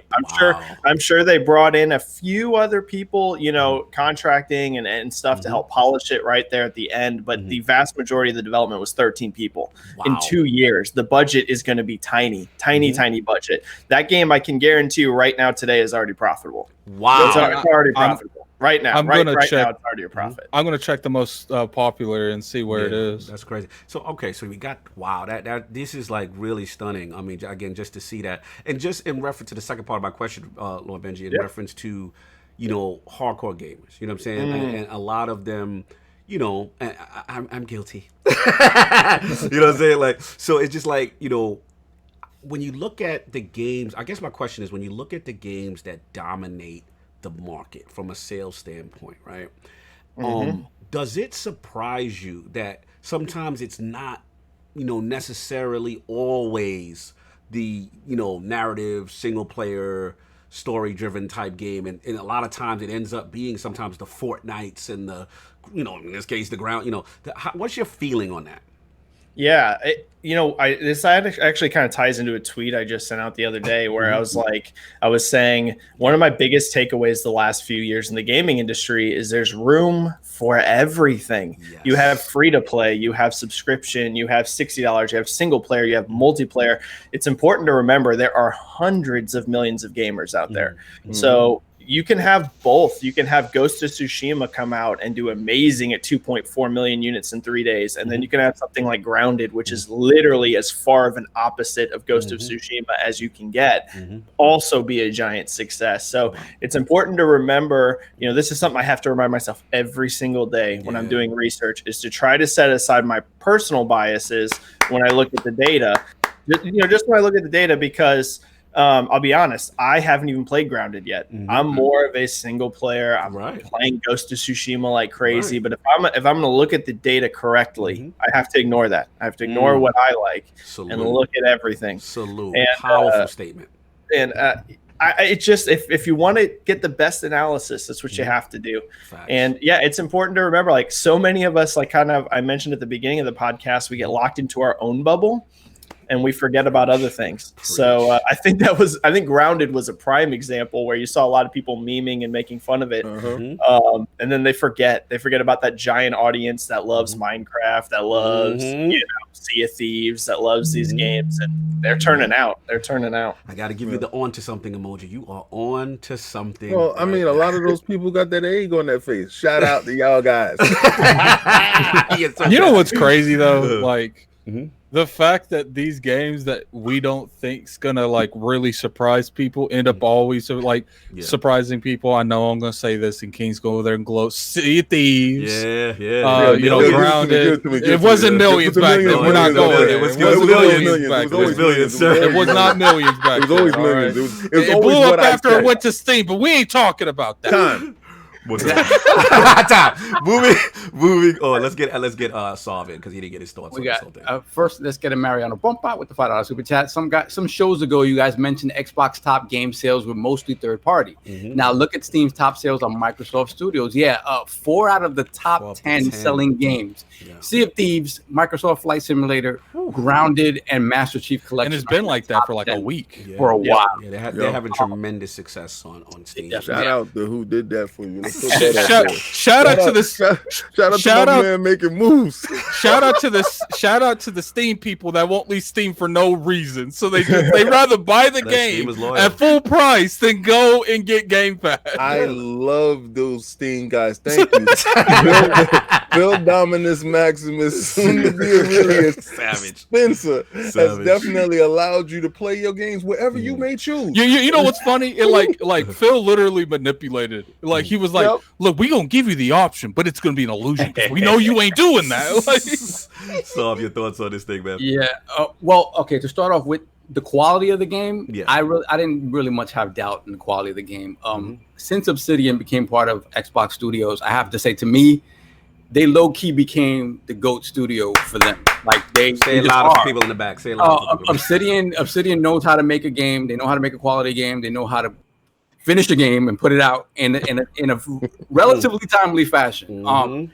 They took what was technically like a broken mess in Fallout New Vegas, but the game was fantastic. Like, these guys, to me, have taken over that top spot in Xbox Studios, and so I didn't really doubt the quality. It was just a matter of if there was a place for it in the market. And again, you have to remove yourself from those biases when you talk about this stuff, because here on the show we're going to talk about what we like, right? And when I answer a question, I always like to see the other side of the argument as well, because oftentimes that side of the argument is the one that matters on a large scale and not what I care about, right? Not what I selfishly care about. It's just the fact that so many people play these games, and if this type of game, a survival game, is done well, where the minutia of the survival and the sort of collection of resources and stuff like that, if that part is fun, you're gonna have people that gravitate to this sort of game, and you're gonna have people that gravitate to watching this sort of game. Right. So it doesn't surprise me. It doesn't surprise me. What makes me laugh though is, like, you see, you look at Twitter and the naysayers are laughing at it. Oh my God, it's hilarious. This is Microsoft's bag. This is their thing. I get it. At the same time, they're laughing all the way to the bank, and I can't. It's not for me. I will probably never play Grounded. I will probably never play Fortnite. Right.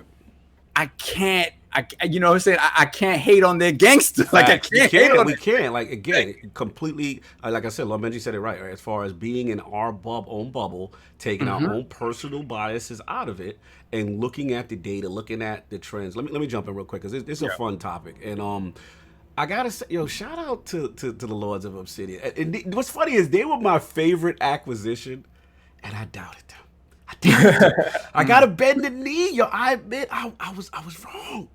I was like, who is this for? Why are they making this? You wasting resources. I actually I think I downvoted the whole conference because of that. I saw that. I was you can go back. We have a reaction to that. I was so disgusted with Grounded. And then on top of that, we got, let's be real, and shout out to Stinger who's made a good point. You got social media Twitter, right? Gaming Twitter. And they're like, who wants this? You see the memes of Max with the finger. And the game is being kind of low-key clowned, right? And I'm I'm just like, oh, why are they doing this, that, and the other?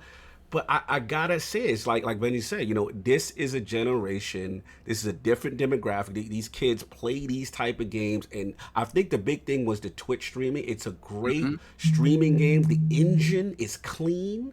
It's polished, you know what I'm saying? I like even the menu, very Outer Worldsy. I definitely like the feel, but it also, to me, solidified Obsidian as the Midas touch. Like as far as whatever they touch goes to go. What happened, kid? I'm reading Cat Daddy's joint. Oh, okay. No doubt. We get Cat. But I mean, I think. For me, like, again, it solidified up as the Midas touch. Someone said Grounded over Last of Us 2. I'm done. yeah, relax. Some people are doing listen. Some people, I know, but some people my son is not playing Last of Us 2. That's a fact. That's a fact. Grounded. It's a different thing. So the thing what I wanted to say about Obsidian with the Midas touch is that, you got, for me, I looked at them like, boom, they got Outer Worlds, right? That's the Fallout game in space I didn't know I needed, right? You got that. Then we came from the conference. We like everyone's. They even put it on Switch. Remember that? Yeah, I don't even know how that happened, but we ain't gonna get to that. Then, we got Avowed, right? That seems to be that Benji, right? Data is showing that is a game that people are really tuning into. The metrics, excitement, possibly their take on Skyrim, right? With the Outer Worlds, they dethrone Fallout, and they're like, "We coming for you next, Skyrim." And it's like, so you had that. So again, I'm not paying ground, and now this could be another success. Shout out to the developer who made the video. You could see he was emotional. It was really cool to see. You know what I'm saying? His response to Grounded and people take it to it. And the last point I want to say is that, because of the financial success, like you said, Lord Benji, and Microsoft, they already made their investment back already, you know what I'm saying, with this 14-man team, like, do you think, this strategy, like, as far as this, like I said, for getting it on the Steam and all that stuff, do you really think this could really help them long term? Like this quote-unquote Game Pass game now, Grounded being on Steam? Absolutely. I think Microsoft, honestly, I'm going to be honest with you. Some of the PlayStation fans might not like it, but I think Xbox strategy currently is genius. Wow. I think that we're already seeing it pay off. If you look at Steam, I mean, three. Is it 3 out of the top 10 right now? Or Microsoft? 4 out of the top 10. Yeah. Right. 4 out of the top 10. Here's the thing. People are kind of maybe don't realize this yet. Microsoft is rapidly becoming one of the biggest publishers on the planet on PC. Wow. I mean, when you're talking how many publishers have 4 out of the top 10 on a good Steam, point. I didn't even think about that. That's unbelievable, right there. When you look at Game Pass on PC, when you look at, I think xCloud is going to be huge. I think it's going to do much better than Stadia ever dreamt of doing. Tying that into Game Pass is genius. So, Microsoft's on a heck of a run, to be honest with you. People are going to kind of make fun of stuff like Grounded, but I think it's important to remember Obsidian also has Avowed, right? It's not like one of these things where it's like 200 people at Obsidian made Grounded. They're not going to make anything else. We have Avowed on the way as well. Microsoft seems to be allowing their teams to kind of do whatever they want, at least from all the reports from the studios. And this was something that Obsidian felt that they needed to do. They wanted to take a small, passionate team and make Grounded, and then here you see a enormous success. Obsidian's on their way to be one of the premier studios at Microsoft. Unbelievable. Yeah, shout out to those guys, man. Just really success story. King, you want to wrap up before we move on? Because I know we got... Yeah, we got 320 people in here, man. Definitely hit that like button if you guys don't mind. No, it was just the fact that... Okay, let me get these. I'm sorry. Let me get these super chats first. Yeah, go get them. Okay. We got Cat Daddy with the $5 super chat. We have over 300 people in here. Give Rogue Company a try after the show, everyone. Yeah, he's just saying that because he's playing with nobody over there, so he went to 300 guys. No, I've been playing.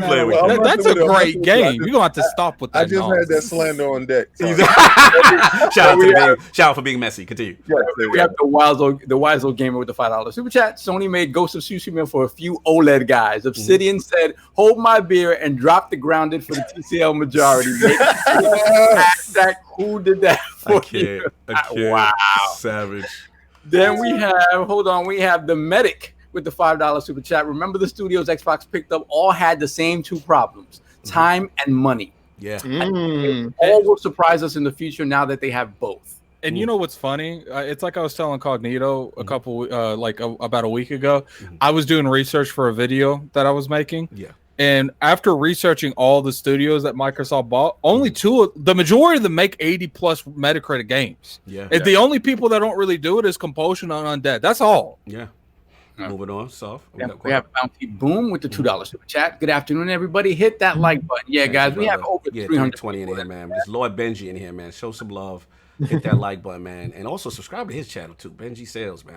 Benji-Sales on YouTube. Well, we'll definitely have to put that in the comment. We'll definitely put that in the comment section. We're all caught up as we got to move on, y'all. Yes, sir. All right. Yeah, cool. Anyway, like I was saying, I think this fosters a level of competition with the development houses that are in Microsoft's stable.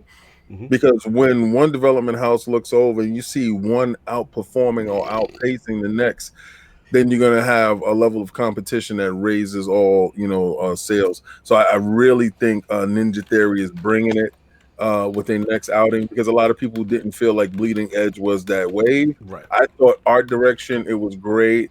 I think a little bit more curation of the game. They should have put it in beta first and left it in beta for a while and let it curate there.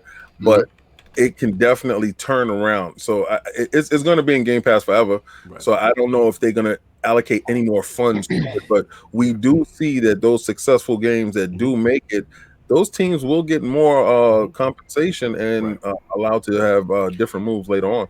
I do feel like the moment this game came out was a success. Like, they already have a bigger budget. They're like, look, like, let's give them a look. Let's cut them a little check. Let them hire a couple people. Let's do some updates on this game. Because clearly it's I think it's not going to be the same level that Ghost was to Sony, but I think it's one of those things that happened and feels like, yo, that's working. Yeah, people feeling that grounded. Yeah, like, you never know. Saul, we caught up. Yeah, we got Cat Daddy with the $5 super chat. Wait a minute. I don't know if I still have sleep in my eyes, the lighting, or his camera, but Saul looking like a brother right now. Off camera. He's doing this at 4K 120, y'all. Puerto Rico, baby. Puerto Rico, baby. He making it, baby. He's making us look so bad that me and Cog over here like, man, we're gonna have to upgrade this stuff. Look, we gotta move. Time. We gotta move on, man. We got limited time, man. We gotta get to move on. So look, let's get into the next topic. And Solve, man, I mean, it's a lot of announcements on your topic. It was initially for Halo Infinite. So and I do want to throw something in there real quick before you go, Solve. It looks like this is, I don't know if this is fresh off the press, but it looks like in the Halo Infinite store, one of the things listed under is Battle Royale. I think that just showed up. Yeah, they translated it. I told you, something like that. I told you. I want those things right now. Put the knees in the box. Wow. So let's break this up, because when I first came up with this question, it was before the multiplayer stuff, the free-to-play stuff came out. Right. So we'll do that second. So the first part of the question was something that I specifically wanted to really ask Benji. Benji, what do you feel about the Halo franchise proper becoming a platform? Right, with this 10-year plan now for Halo Infinite, it looks like they're largely going to do the same thing with Forza. Right? Do you think the rest of the pillar franchises follow suit? Do you think this is something is a positive thing for the franchises? Will there be some pushback from the community? And if that is the case, what do you feel that Microsoft does to sort of continue creating this sort of living world apart from the multiplayer stuff? Right. Yeah, it's an interesting question. You know, you're like you said, you clearly see that it seems Forza's going to go the same way. There's no number on that game. It's just Forza Motorsport. Yeah. Halo Infinite, we don't know yet, but if you notice, Fable is just called Fable. Who knows if the plan is to just keep expanding the Fable universe over time? We don't really know yet, but it definitely seems clear that Microsoft's plan is, yes, let's get a game out there. Let's support it really long term. Maybe you see a sequel eventually. But for a really long time, we're going to do this. I think it makes sense with Game Pass specifically, because you're having a huge amount of people that are accessing your game. You know, they're already in. You're getting huge player numbers right off the bat, earlier than you would normally if you're just selling a game for $60. So on one hand, I totally think it makes sense. The only thing that slightly worries me is you might get yourself kind of boxed in if Halo Infinite does not have good reception. Yes. You have seen games change over time, stuff like Rainbow Six Siege, for example, but that was really multiplayer focused, and maybe Halo Infinite can improve on multiplayer if it's not well received. But what about those single players and things like that, and the engine itself and the way the game looks? You know, that is the one risk when you go with this platform strategy is at least with a quick sequel, let's say 3 years. If a game is poorly received, you're like, hey, we got another shot 3 years later. Maybe we can turn this ship around. So that is the one risk you run into. We are in an age, though, where you're seeing this more and more often. Rainbow Six Siege never got a sequel, and they haven't announced a sequel coming. They said it's just going to be support on next gen. If you notice, Destiny 2. Yes, there's no Destiny 3 right now. Luke Smith got in front of that. He said they're going to put another number. Yeah. So this is a direction a lot of the industry is moving towards, especially games with multiplayer heavy. You know, you're not seeing it as much on the single player side, but I get why they're doing it. Largely, I think it's a good business move. I just do worry a little bit about, you know, maybe some of the bigger things like the very mixed reception of the way the game looks. All right, let me double down on Soft. I was going to talk to the second part, or you still have more stuff when your point. Just to that, do you think the other franchises do the same? Do they create do they create a Gears and it's just the Gears world, and they just keep adding single player content to that? Do you think they would do that for the rest of their pillar franchises? I think the next Gears will be that way. Yes, I think Gears specifically for sure is probably going to go that road. I don't think it's necessarily a for sure thing with every franchise, you know, especially something probably like Avowed, which I'm guessing is single player only. We don't know. Maybe that has a large multiplayer component, but my hunch from Obsidian's previous stuff, like the Outer Worlds, and, you know, Fallout, New Vegas, and things like that, I'm guessing that's pretty much single player. So you probably will see as just direct sequel to that if it's received well. So I think it's kind of going to be a case by case scenario. But I'd say games that have like big multiplayer components like Gears, I think Gears will just be a platform moving forward, and Halo, and you know that type of stuff for sure. Forza Horizon, I bet Forza Horizon is just going to be a platform. I got that feeling. They can just introduce new areas. You know, the theme of Forza Horizon is each one's like a new country, a new place to explore. They can just drop a whole new world right into Forza Horizon. So, All right. So, if you want to I want to get the other parts of the Halo question. If you're finished with the platform part. Well, let me get these. Super chats. Yeah. We have R&B3 with the $5 super chat. Addict, I need answers. Your energy went from excited child to an angry teen soon as the ponies got in your ear about Halo. What's real anymore? Box. He's out of control. Okay, I'll answer that for you. It was the reveal. Okay, fair enough. What else? Any other super chat, sir? Yeah, we have Big Cloud Gaming with the $10 super chat. Salute to the Iron Lords. Much love, family. What up, Benji? Good to see you on here. Awesome. Salute, man. Big Cloud, you already know we're going to get you in the round 2. We all caught up? Yep, we're caught up. Cool. So let me ask this, because we're going to leave it directly to Benji since we're getting close to time. So basically, we got the platform thing, all right? Then 343, they actually jumped at a huge announcement, right? Multiplayer, free to play, and on top of that, 120 frames per second multiplayer. So your thoughts on this, and is this the death knell for Xbox Live Gold? And then another thing, Benji, why didn't Microsoft announce this on the 23rd? Probably leaked, but go ahead, Benji. Yeah. Okay. So first, I'm going to really quick touch on why I think it wasn't announced there, because that's probably the quickest answer. because we didn't see any multiplayer yet, and I suspect we're going to see it probably here in August. So I think that announcement was going to come pretty quickly afterwards anyways, and they were going to show the multiplayer and just do it as one big thing. I don't think the plan was for this to be announced. I agree. I don't think we were supposed to know this yet. Right. So I think that's the main reason. I think they wanted to be the big pop surprise whenever they revealed Twitter that definitely pushed that annount out. Yep. So I think that's the main reason there. If you they had to shut up Craig. Stop the Craig noise. That's for sure. Continue. And in regards to it going free to play, this is gigantic. I mean, truly gigantic. I don't think you can actually undersell how big it is. Right. Whenever you look at the biggest games in the world, League of Legends, Fortnite, you know, so many of this, it is in that free to play world with, you know, paying obviously microtransactions. We'll have to wait and see how they do the monetization. That's always a worry. Yeah. Anytime you go free to play, it's a little bit of a worry how you're going to get that money back because they're going to want to make money off of it. So let's see how that is.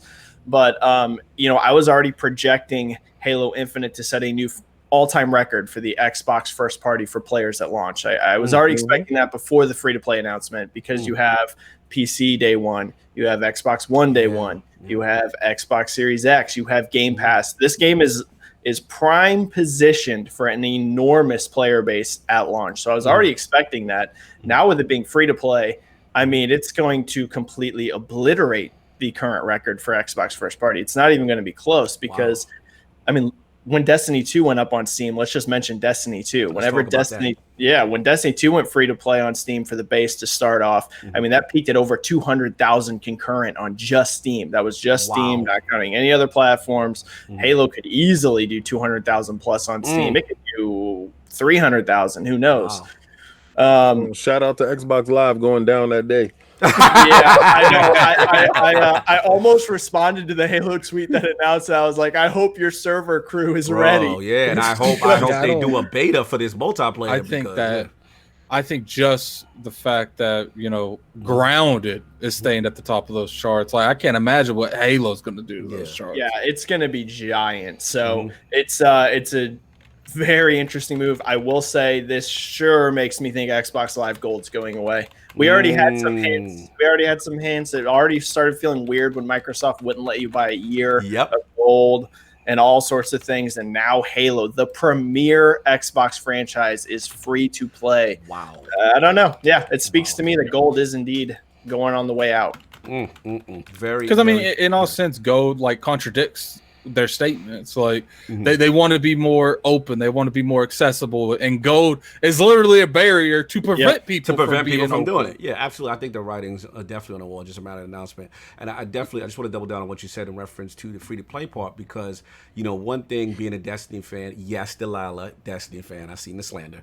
So Benji was preaching a good word about them Steam numbers, so listen up. So the whole thing is you know, the thing that I think is really cool about the free to play aspect, because I think a mistake a lot of the multiplayer component games make is map packs or DLC, and then you're splitting up the base, right? So now not everybody has it. They can't play this. You can't queue in with this lobby. Now you've got that ease of entry to get into multiplayer, and with Xbox Live Gold possibly going away, you know, that could be huge for them. That could be huge. And I honestly think that even though they may not have liked it to leak this early, I think it actually helped them to offset the negative visual fidelity reception that Halo Infinite received. So what do you think about that?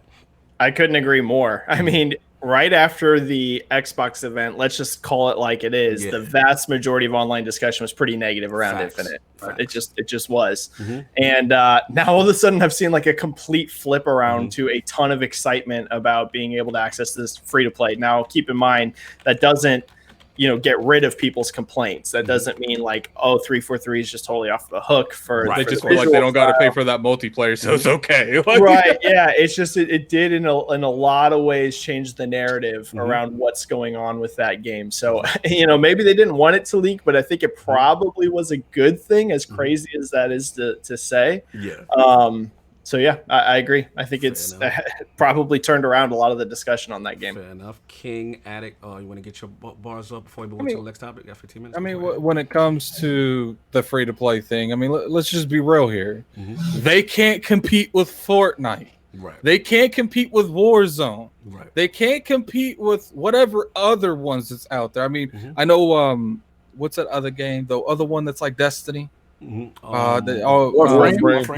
They can't compete with Warframe. Right. Destiny is in a lot of ways free to play. Yeah. So it's just like, look, like at the end of the day, like I think that Call of Duty is going to take a similar approach, not necessarily make it free to play, but it's just like, unless you're a huge like the Call of Duty, and it's like I said, I don't even know if they're exempt from it. You cannot compete in this market unless you're free to play, because the thing is, you want an open door. You don't want a door with a bouncer at it. Right. Like you want to just be able to walk in. Like you don't want to come up to the big where that ticket at. Take it at. How to get it. I mean, especially when they're the only Xbox, Microsoft's the only platform where you technically got to pay just to play Fortnite free to play. So this is another reason why that barrier for gold has to go. Let me get King, man. I know you could. I remember when I was being raked over the coals, and the addict was like, "They will never do it. Don't you touch my Halo. You move away from my Halo. Don't you make my Halo." Right. And I sat there and I told you, Phil Dominus Maximus, soon to be a really. No, I mean, you were right. See, the thing is, though, is to that level. The thing, you ain't jumping in here, bro. Are you gonna let me talk? You just gonna slam? You know why? You know why I'm gonna keep talking, because I let you talk. Man, you can't say some nonsense like that and not expect. You got the rebuttal. You got the rebuttal, Addict. I got you at a rebuttal. That at the end, bro. Anyway, like I was saying, time. That was nice. Actually, I really like that. All right, I really do. That was nice. I really do. That was smooth. He's good with it. Nice. I like that.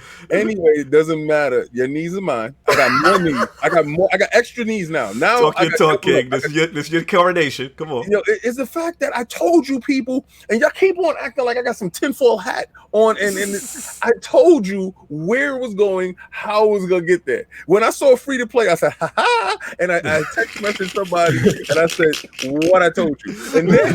And then when that happened, all I said to myself quietly while I prayed to the Xbox God, right? Very quietly to myself, I was like, "Please, Xbox gods, right? I'm a battle royale at the end of this." You wanted that battle royale, and when they did it, you done. It is still rumor and speculation, but right now you are looking good. You're looking good right now. They want that Warzone smoke, and anytime you can have a bunch of little Master Chiefs running around throwing grenades and using pistols, and you're gonna get that winner chicken dinner. Yeah. I told that's going to be the juggernaut to battle Fortnite. No doubt. Addict, 1 minute rebuttal, and we got to move on. Look, man, it's like I said, at the end of the day, will I admit that you was right about this whole games as a service? Yes. You were right in the context that they're going that direction, but I'm still not been proven wrong that it could be a bad direction. We have to see the game come out. Thank you. I appreciate that was my whole thing. I don't mind if they go with the games as a service. I just happy you said that. I just don't want it attacking the foundation. Let me talk. Sorry. You're right. Go ahead. King, your interrupts per second is a high. Continue. Sorry. Man, I'm gonna call time on myself. Let's just go. Okay. Yeah. You done? All right, cool. We got last topic. We got. And then Soft, catch us up. Let me just end real quick saying, because we've been talking about bubbles real quick, right? And my bubble, I've always said I want Halo to be up at the upper echelon again, right? Right. And sometimes in your bubble, you don't realize how that needs to be achieved, right? Right. And the one thing we've talked about is, okay, Halo in and of itself, on the Xbox platform, it hasn't been at that top echelon, right? So how do you do that, right? You put it out in a way that the entire world can experience it with no barrier. And I didn't even think about really the free-to-play stuff. I was like, nah, that's not happening, whatever. So I may not agree with how the game looks or whatever. I hope it plays fantastically. But in every aspect of what they're doing with Halo, they're shooting for it. They're shooting to make it, put it up here with everything else. Right. It's just a matter of whether the execution is there and they get it done. But I have to say that with this free-to-play thing, they're going for it, and I can't be mad at them. Can't be mad at that. Absolutely. I can't be mad at them for that. All right. So let's catch up on these super chats before we move on.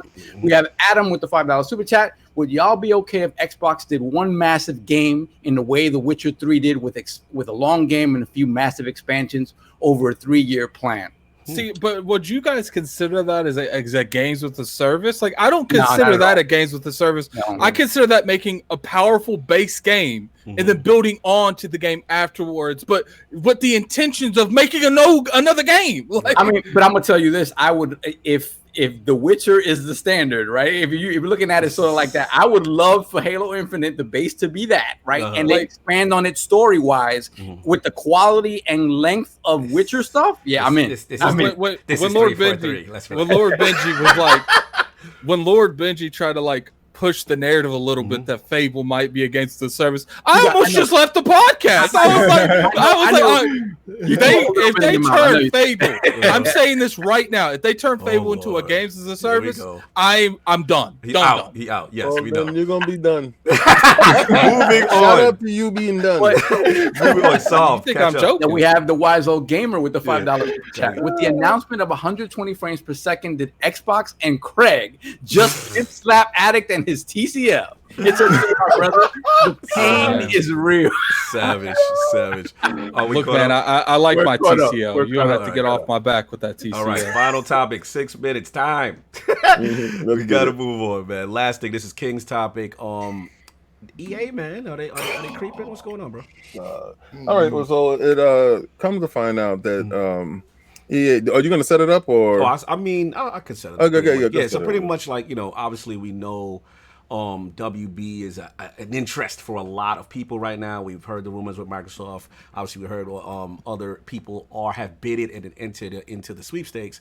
So it looks like there was, I'm going to say, an earnings call, Benji, that EA was on. And I believe the gentleman's name, I believe Pete Jorgensen. I can't pronounce his name. But he basically outright said it without saying it, that EA is interested in big acquisitions, all the studios, that kind of thing. So basically alluding to that interest, right? So I know King kind of, wanted to talk about that. We know Microsoft was in the bidding, just let's get straight to you, Benji, because time's limited. What are your thought process on this? With EA in the mix, does Microsoft still have a shot here? We know a bid is in. Where do you see this thing going? What's your thoughts on it? Yeah, it's going to be very interesting to see how this plays out. One thing I can say is that behind the scenes, companies are looking at buying each other all the time. Right. All the time. Bethesda at one point has been up for sale. This kind of thing happens all the time in terms of people are looking at possibly ways to acquire each other. It's very, very common. That said, this one has a lot more smoke than the other ones, specifically because we've had very reliable rumors and reports for a while, but now, like you said, EA essentially outright confirmed WBGames is up for sale without saying the name. Wow. They said, we're looking for big acquisitions. We're as interested as ever. EA was one of the companies that was reportedly trying to buy WB along with Activision and Microsoft. Microsoft definitely still has a shot at this for sure. I think it's going to be a question of what is the licensing agreement on with these? Those IPs, yeah, that's going to very much affect the price that they're going to be able to get for WB. If it's just the studios, it's going to be hard to get a super high price tag because we do have some amazing studios here. We have Rocksteady, we have NetherRealm. We do have some very good studios, but what makes them valuable really is the IP that they work on. So I would say that factors in. Is there licensing agreements at all? Is it strictly just the studios? It's going to be interesting. Microsoft has the capital. They can outbid everyone if they want. It's all about if they really feel it's worth the purchase. Microsoft, we know, is not done making acquisitions. Phil Spencer himself has outright confirmed this, along with Matt Booty. So I would say Microsoft is for sure still in the running. If I had to make a prediction, though, I think it's going to go to EA or Activision. And now here's the question. Let me double up. Okay. Because of that, what makes you lean? Do you think it's because WB's asking price is too high, or maybe the legalese with the fact that Microsoft may want those Batmans, those specific IPs? Lord of the Rings is tied to this stuff. There's a lot of legalese contractually that has to be figured. Would it be one of those situations? Do you think that Microsoft just say, this might be too much? They may be asking too much and not giving us exactly what we want. Yeah, I think it's mostly probably price. You know, Microsoft, people will bring up the Minecraft purchase and say, look at how much Microsoft paid for Minecraft. Why wouldn't they pay for WB? The key there is Microsoft acquired the Minecraft IP. They got, yeah, you know what I mean? So if you're buying, the rumor is billions of dollars for WBGames and you're getting no IP with it, maybe Mortal Kombat, but almost nothing else. It's a gigantic price tag. I mean, it's really big. It doesn't make it impossible that they do this, but I have a feeling someone like EA or Activision will be fine with buying that for a cheaper price, not getting the licensing rights, but still being able to work on those IP by working with WB. I think Microsoft would want more exclusive rights. Right. Whereas someone like EA and Activision, they can buy for cheaper, work out a licensing deal on top of it, and make their games multi-platform. Question. So, there you go. That's my thought. Obviously, the rumored price is $4.5 billion or something around that line. So no, it was $3 billion. Well, whatever. Okay, so 3.5 or 3 billion. Like, that's a lot of, like, to me, that feels like that's licensing with it, because like that's a lot of money. It's not.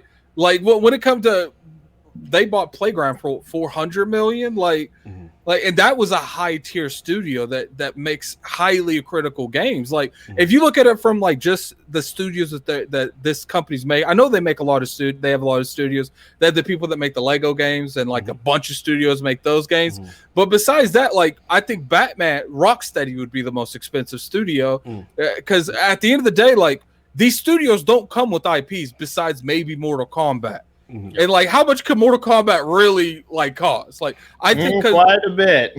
Like, when it comes to movies, when it comes to, that's what I'm saying. Like, when it comes to Microsoft, they don't initially, if they make big acquisitions like this, it's mainly for multiple revenues and not just one. Like, they would make stuff like this because if they did get their hands on the Mortal Kombat thing, they would license it out, let people make movies. Like, they would make a different adds of revenue to make that money back quicker. It's just like when you're in like the billions, like $3 billion, that's more than they spent on Minecraft. It's a lot. It's a lot. King, I want to get your bars off. All right. So when I was on Breakfast with Boom this week on Friday, Luke said something that was very key. The sale is incorporating the publishing arm. Microsoft doesn't need a publishing arm. And if WB is being sticklers to I don't think anyone would need the publishing arm, to be honest with you. It will help EA. That's why I think Sir Benji, Lord Benjamin Sales, he's on to something, because in that avenue, that helps EA more than it helps Microsoft if it's a package deal. Now, I believe Microsoft is trying to strip away of some of the components that they don't need from it. They just need the talent. Right, the licensees will go up for bid after the fact. This is where AT&T makes their money. They don't make the money off the initial sales of the talent being sold.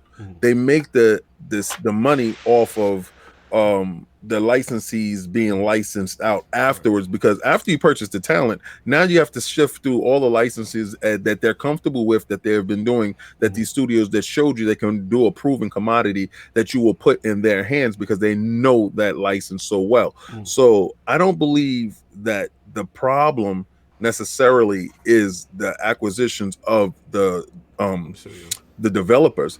I believe it's the publishing arm that's holding Microsoft's hand in that avenue, and I think EA will be more adapt to purchasing them with the publishing arm opposed to Microsoft. Benji, so let me ask you a question real quick, King. Yes. Do you think that it's possible Microsoft might try to negotiate? Because I think all Microsoft obviously they're heavily investing into Game Pass, and I think, if they buy that studio, I think games like the Legos, those are going to be multi-plat, obviously. I don't think those are ever going to change. I just think they'll be day and day in Game Pass. And I think that would be huge in general. Like, do you think that Microsoft might consider buying it just for the studios and that's all?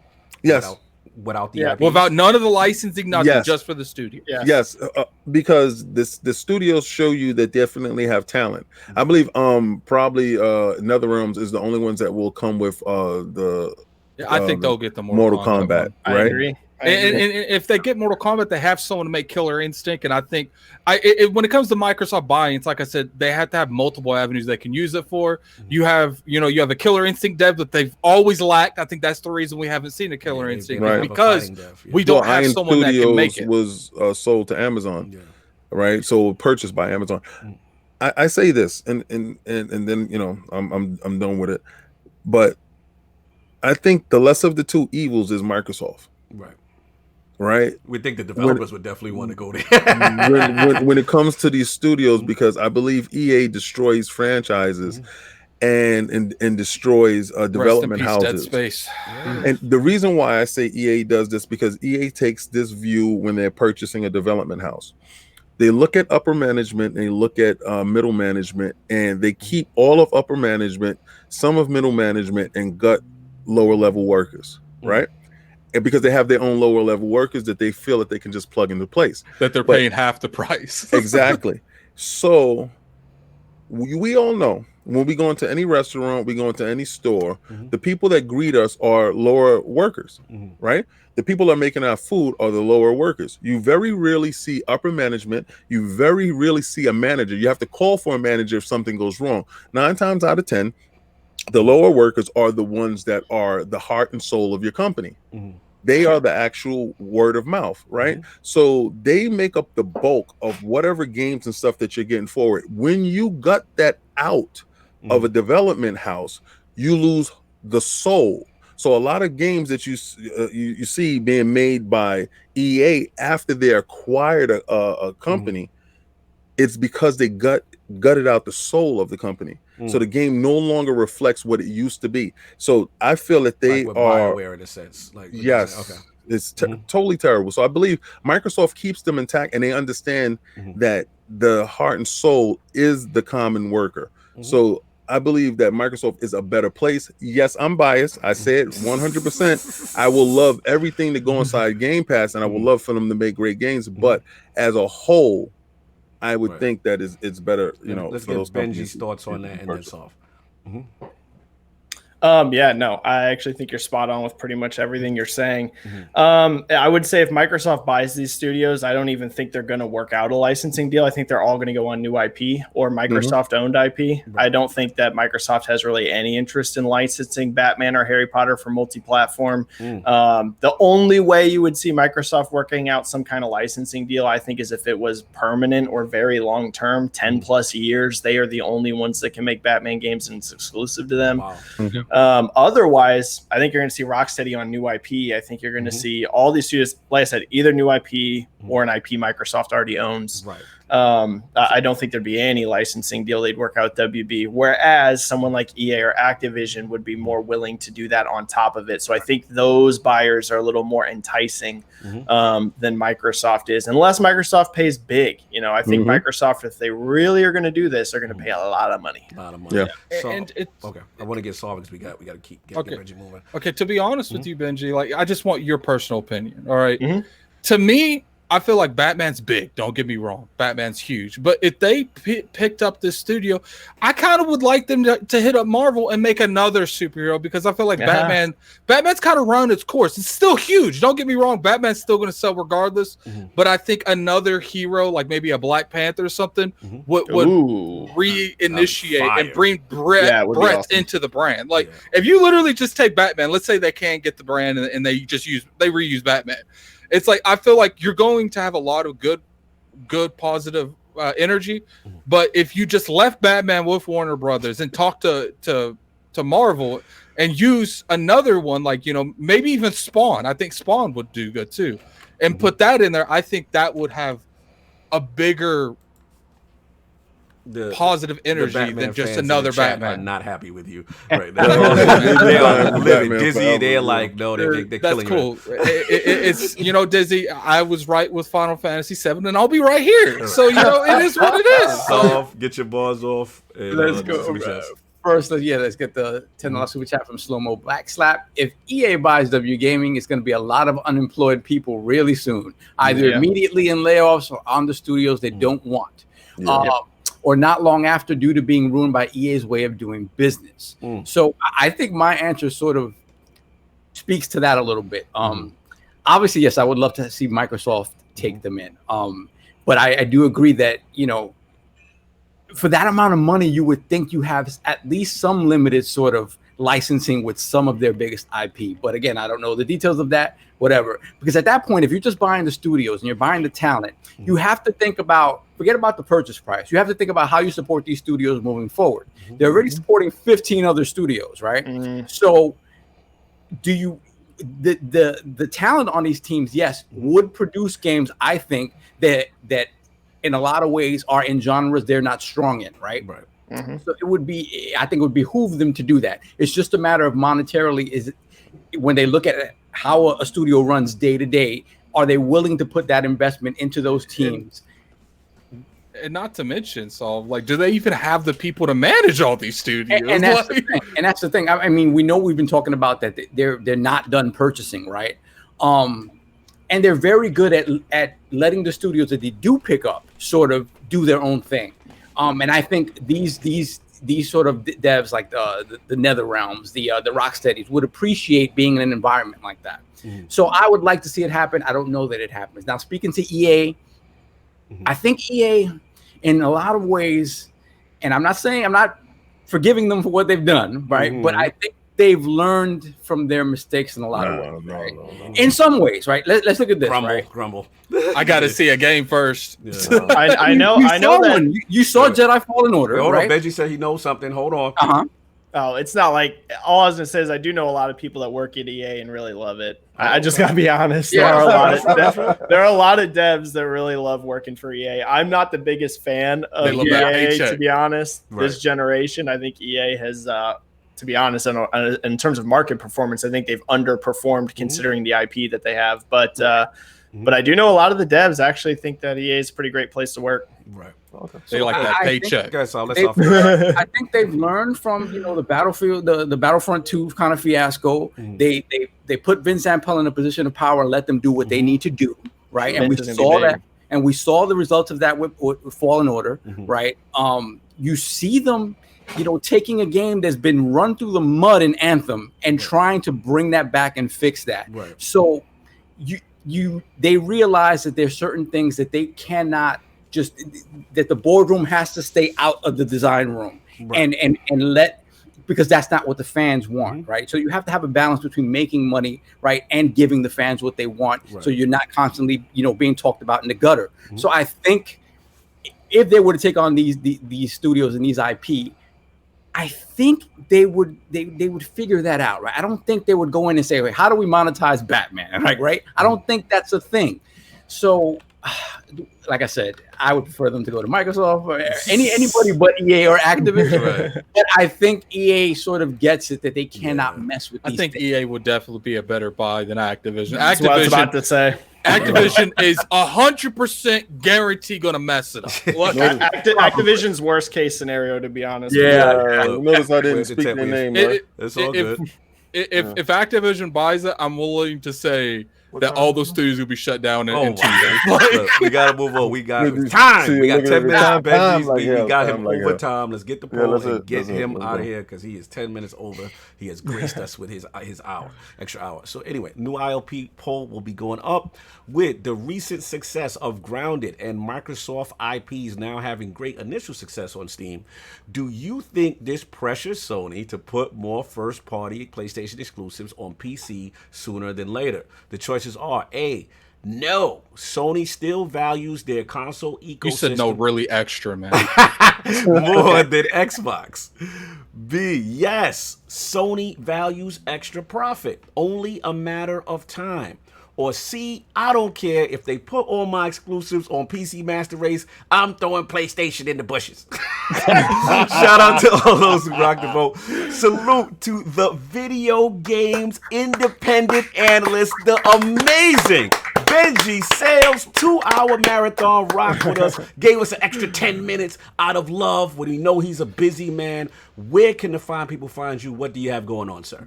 I just want to say first, thank you for having me on the podcast. It's been a blast. Absolutely love it. This might be my favorite one I've ever been on, if I'm going to be honest with you. Thank you.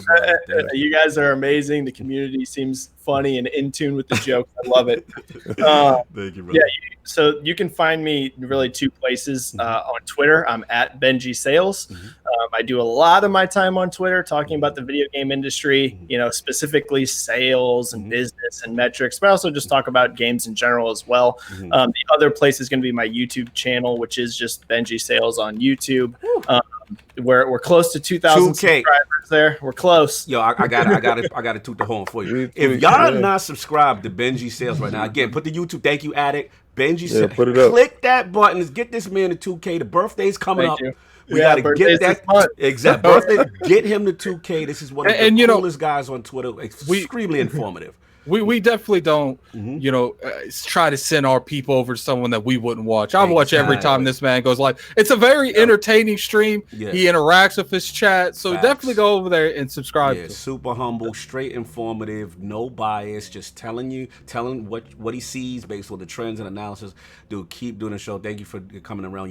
We got to bring you back. Thank you. Man. I loved it. You are amazing. Yeah, right after we get the metrics on these sales. Definitely got to bring you back, man. Thank you again for all your time. If you got to head out right now, we understand. We'll do our outros. And, awesome. Yeah, I'm going to head out. Thanks, everyone. Brother. Thanks, guys. Enjoy your Sunday, brother. Thank you. Thank you, man.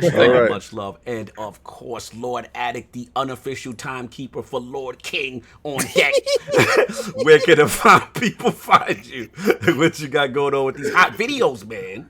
You know what, King? You have a fraud alert. I'm going to get a clock. We need a time. I think we're going to need a time. Get a clock.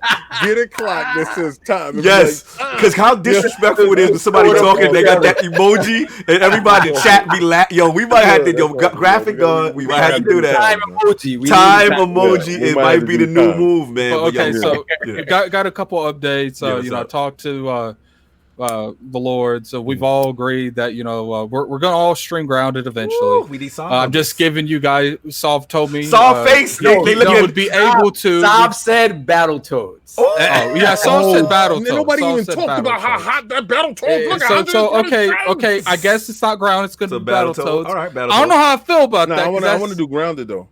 I'm down for either. Okay, so how about this? Both? We would do Battletoads. Like we can't do both. Hold up, give me a second. Time. we will do Battletoads. We'll do Battletoads because that's all the Lords want to play. And if we get over 100 members, we'll do Grounded. Okay. Well, we can put it up to a vote to the round. Battletoads ahead of Grounded. Grounded is the success. Grounded is first. Listen, it is what it is. Look, man, you got to talk to Solve. You got to talk to that man. Talk to Solve. You got, What, I don't know. Get Kaibatsu to do Grounded with you guys. Oh, my Jesus. Cool. We know how you are with finishing games with friends anyway. We got to get him out of selfish single player. We definitely gonna have to call you out on that. How did I finish the game? You was supposed to play with that man.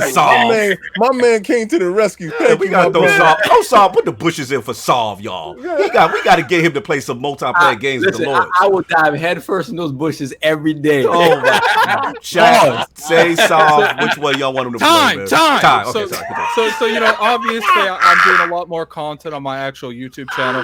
Definitely go, Gaming Addict. You can go over there, check that out. I'm on Twitter a lot here lately. I'm doing a lot of dumb stuff over there. So you can definitely subscribe to follow me on Twitter at LordAddictILP. And you can I'm going to go on Amazon right now and buy a clock. So you can see me there.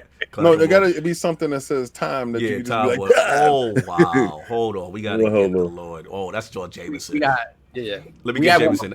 You get the one before. Let me get Jameson. Shout out to Lord Jameson. That's the homie right there. Always miss you guys live. Just wanted to pop in and say, keep up the great work. Let's get the likes over 200. No doubt, man. Salute. Merc plays on Twitch, brother. I see you. Merc, what's going on? Go ahead, Asaf.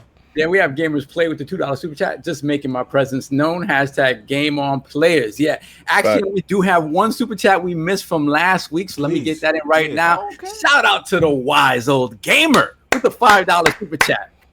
All I want to know is if my uncle can play Spider-Man Miles Morales on his TCL through his cataracts. Yo, the TCL I would have to say nay, sir. It's legendary. So we all caught up. You got the law card, man. You don't need a 4K TV. Lord, solve. Where can the fine people find your non-multiplayer game self? Yes, sir. First of all, I want to say shout out to Benji, man. Yeah, Benji, amazing. listen, Awesome. I'm gonna tell you this: for the longest time in the gaming space, there were two names you think of when you think about analysts, right? Yeah. You think about Michael Pachter and you think Facts. about Matt Piscatella. Facts. Benji Sales is with those guys. Yeah, he's in that breath. He's in that He is in that bracket. He's in that category. Young dude works really hard to just to get that information out there. Just does it for himself. Yeah. Whatever connections he's created throughout his years. That's not an easy thing to do when you don't have an organization behind you. And let me just interrupt real quick. You know, for the fan, stop attacking Son on Twitter, because I see it in a couple times, you know what I'm saying? Yeah. If the numbers that he reports ain't to your favor or whatever, don't go after the man personally. Because I saw at one point, I was meaning to talk to when he was live. At one point, he was thinking about getting off Twitter, and I was like, no, like, you're so informative, brother. Like, people really respect what you got to say. So show him some love. And if you don't like the news, then just don't like it or retweet it. But don't be commenting, attacking the man profile because the numbers ain't go your way, the stats ain't flow your way that week. Like, we got to stop that. But anyway, sorry, continue. So I just had to get that off. Yeah, That's the reason these video games are so toxic, man. Yeah. It's crazy. Then we have J-Dub as a show with the $5 super chat. Yo, King, I didn't know Santa was on the panel today. Tell him I want a Series X. Yo, he wildin'. Wow. J-Dubs he wildin' right now. I'm gonna let you live. I'll let King get you. So yeah, as you can see, I'm being shamed into playing Grounded, so I may have to do that. Yes. Get Solve to play multiplayer game. Let's get. Battletoads. Look. I'm sorry, Solve. I have to wear a trucker hat with overalls. Got no sympathy for you. Okay. Yeah, facts. We gotta get that done. We gotta get expedited shipping on your truck. I don't know what's I don't know going on. what. It's still not here. Yeah, that's Still not- great. We got to set a second order. Somebody running past his house wearing it. You somebody in the hood got an ILP trucker. Yo, you stole it. Stole his Man, package first and they off, running past wearing it. First off, I don't live in the hood. Excuse me. Anyway, finish your boss. Lord King on his best behavior for a whole hour, and then all hell broke loose. Time. Let's end it. No, I'm joking. Had to be on my best behavior. But the Just for Men is about to happen right after this. It was a great show. I love exactly. I don't know why I always call him Sir Benjamin. Yeah. So because it feels more lordly. It's very more lordly. Yes. You know, because your dog. Your dog too. Yeah, that's He was always Sir Benjamin. that is true. And it was like a Freudian slip. Yeah. But I appreciate what he brings to that space because each one of them are completely different in how they attack a situation. Facts. And he is like our generation and of you guys' generation, but he attacks it without the fanboy part. And it's refreshing to see. Like he said, he has to separate himself from his what he wants, and has to read the numbers for what they are. Sometimes you might not want to hear it, and sometimes it's a hard pill to swallow. But this week I have some statue racks coming in, and I'm finishing up the back room today, so they'll be in today. That's why you didn't see anything new this week, because I was also ordering some Maji cases. So the King heavily invested in Maji cases. He's trying to get me. I ain't gonna talk about I saw the price on one Maji case and was like, "You're out of your mind." Exactly. But soon you're gonna see the whole display. Everything change. Everything is gonna be completely different. But please go to lordsofgaming.net and make sure that you get a chance to see exactly what everybody's doing. It seems like they're putting up articles by the minute. Oh, they're killing it. Yeah, because my phone is on alerts for them. So sometimes I just jump in and I read an article, which is really crazy. But if you didn't see The Last Word, please go and watch The Last Word with LordCognito and Ibonte. They had Gaming Forte on. It's a segment that you're going to get to. Well, they literally had the trilogy. They had a hunter, a warlock, and a titan. That's a fact. But he's fed up, and he takes their argument and he reverses it and he puts it on them, and they can't wiggle free from it, and he leaves it on their back just like that. And it's absolutely funny. I think I'm gonna go watch it again right now, because y'all think I'm doing it like hyperbole. I am. Watch. but it's funny. But also catch me on Fridays at 9 p.m. on Golf Castle X, the best statue show in the universe. Oh Lord, you done got Forte to respond. Oh God, here we go. Shout out to Forte, the finalizer. Great show, guys. Please tell Cog if you're gonna change the main perk on a weapon, you should just make a new weapon. Hashtag leave pump mode in the past. Damn it, Forte. We ain't going down this time. We can't time the super chats. No, we ain't. I'm talking about you're a bundle with the super chat. Let's I'm reading it. That's his. You out of control. Continue. Oh, hold on. We got a $10 super chat from Game Over Brian. Let King know TCL gang and chat. They pulled up on you, man. He put his $10 on that. He put his $10 on that TCL King. You definitely could have put that 10 on an OLED. Yo, TCL gang repping. Be proud for a little bit, but we gonna come get y'all next gen though. I'll see what happens when the next gen start. Your TV don't work. You already know, kid. Got your balls off. You good? Oh, I'm done, man. I'm done. No, yo, shout again. Salute to the chat, man. 300 y'all still in here. We on the damn outro, man. This is so much love. Salute to Lord Benji Sales, man. The analyst, we'll bring him back. I got a whole day ahead of me. Yeah, got the. It's kind of fun at 11 o'clock. I ain't gonna front at it, kid. Come on. Ladies, smiling. We kind of got the rest of the day. Yo, football season coming back. Attic, you with me? This is all I have to say about that. I'm done. This man put his mask down. I can't with his mask. Talk so I can see the mask. Nah, what's up, man? I don't see that nonsense, man. I don't see that. That man won't go back to sleep, y'all. Look, salute to the chat. Y'all already know what time it is. Hopefully, we have actually a fun weekend planned next weekend. I don't want to spoil it too much, but it'll be one of our, a cool thing we got going on with the Lords and hopefully another entity. So stay tuned for next week, everybody. Enjoy your Sunday. We're going to leave you with this little promo from King, and we'll catch y'all 11 a.m., but we should go back to 1 p.m. So that Attic can get some sleep. Anyway, enjoy your Sunday. We out of here. Peace. Hi, I'm Lord King David of Iron Lords Podcast. And we're bringing to you an exciting new giveaway. This giveaway is like none other. We'll be giving away an Xbox Series X. That's right, you heard me right. The brand new console launching from Microsoft this year. Well, this is how you're able to be part of that giveaway. There's two ways to get your name thrown in the hat for the raffle. One, become a member of the realm. That's hit that join button, hit that join button. You hit that join button down at the bottom and you can become a member. And also, another way is by becoming a Patreon member. So you can be part of the realm as well.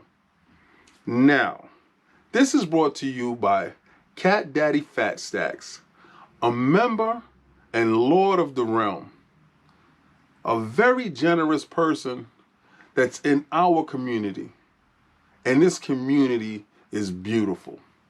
So remember, you can have one entry by hitting that join button and becoming a member of the realm, and also you can have another entry by being a Patreon.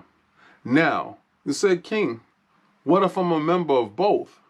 Well, your name gets thrown in the hat 2 times.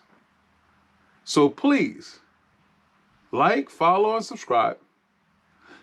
Join, or become a Patreon member, or become both. And your name is in the hat to get that Xbox Series X. That's the Who Did That For You sweepstakes. This is wonderful. This is something that I'm sure that you will enjoy. Oh man, have a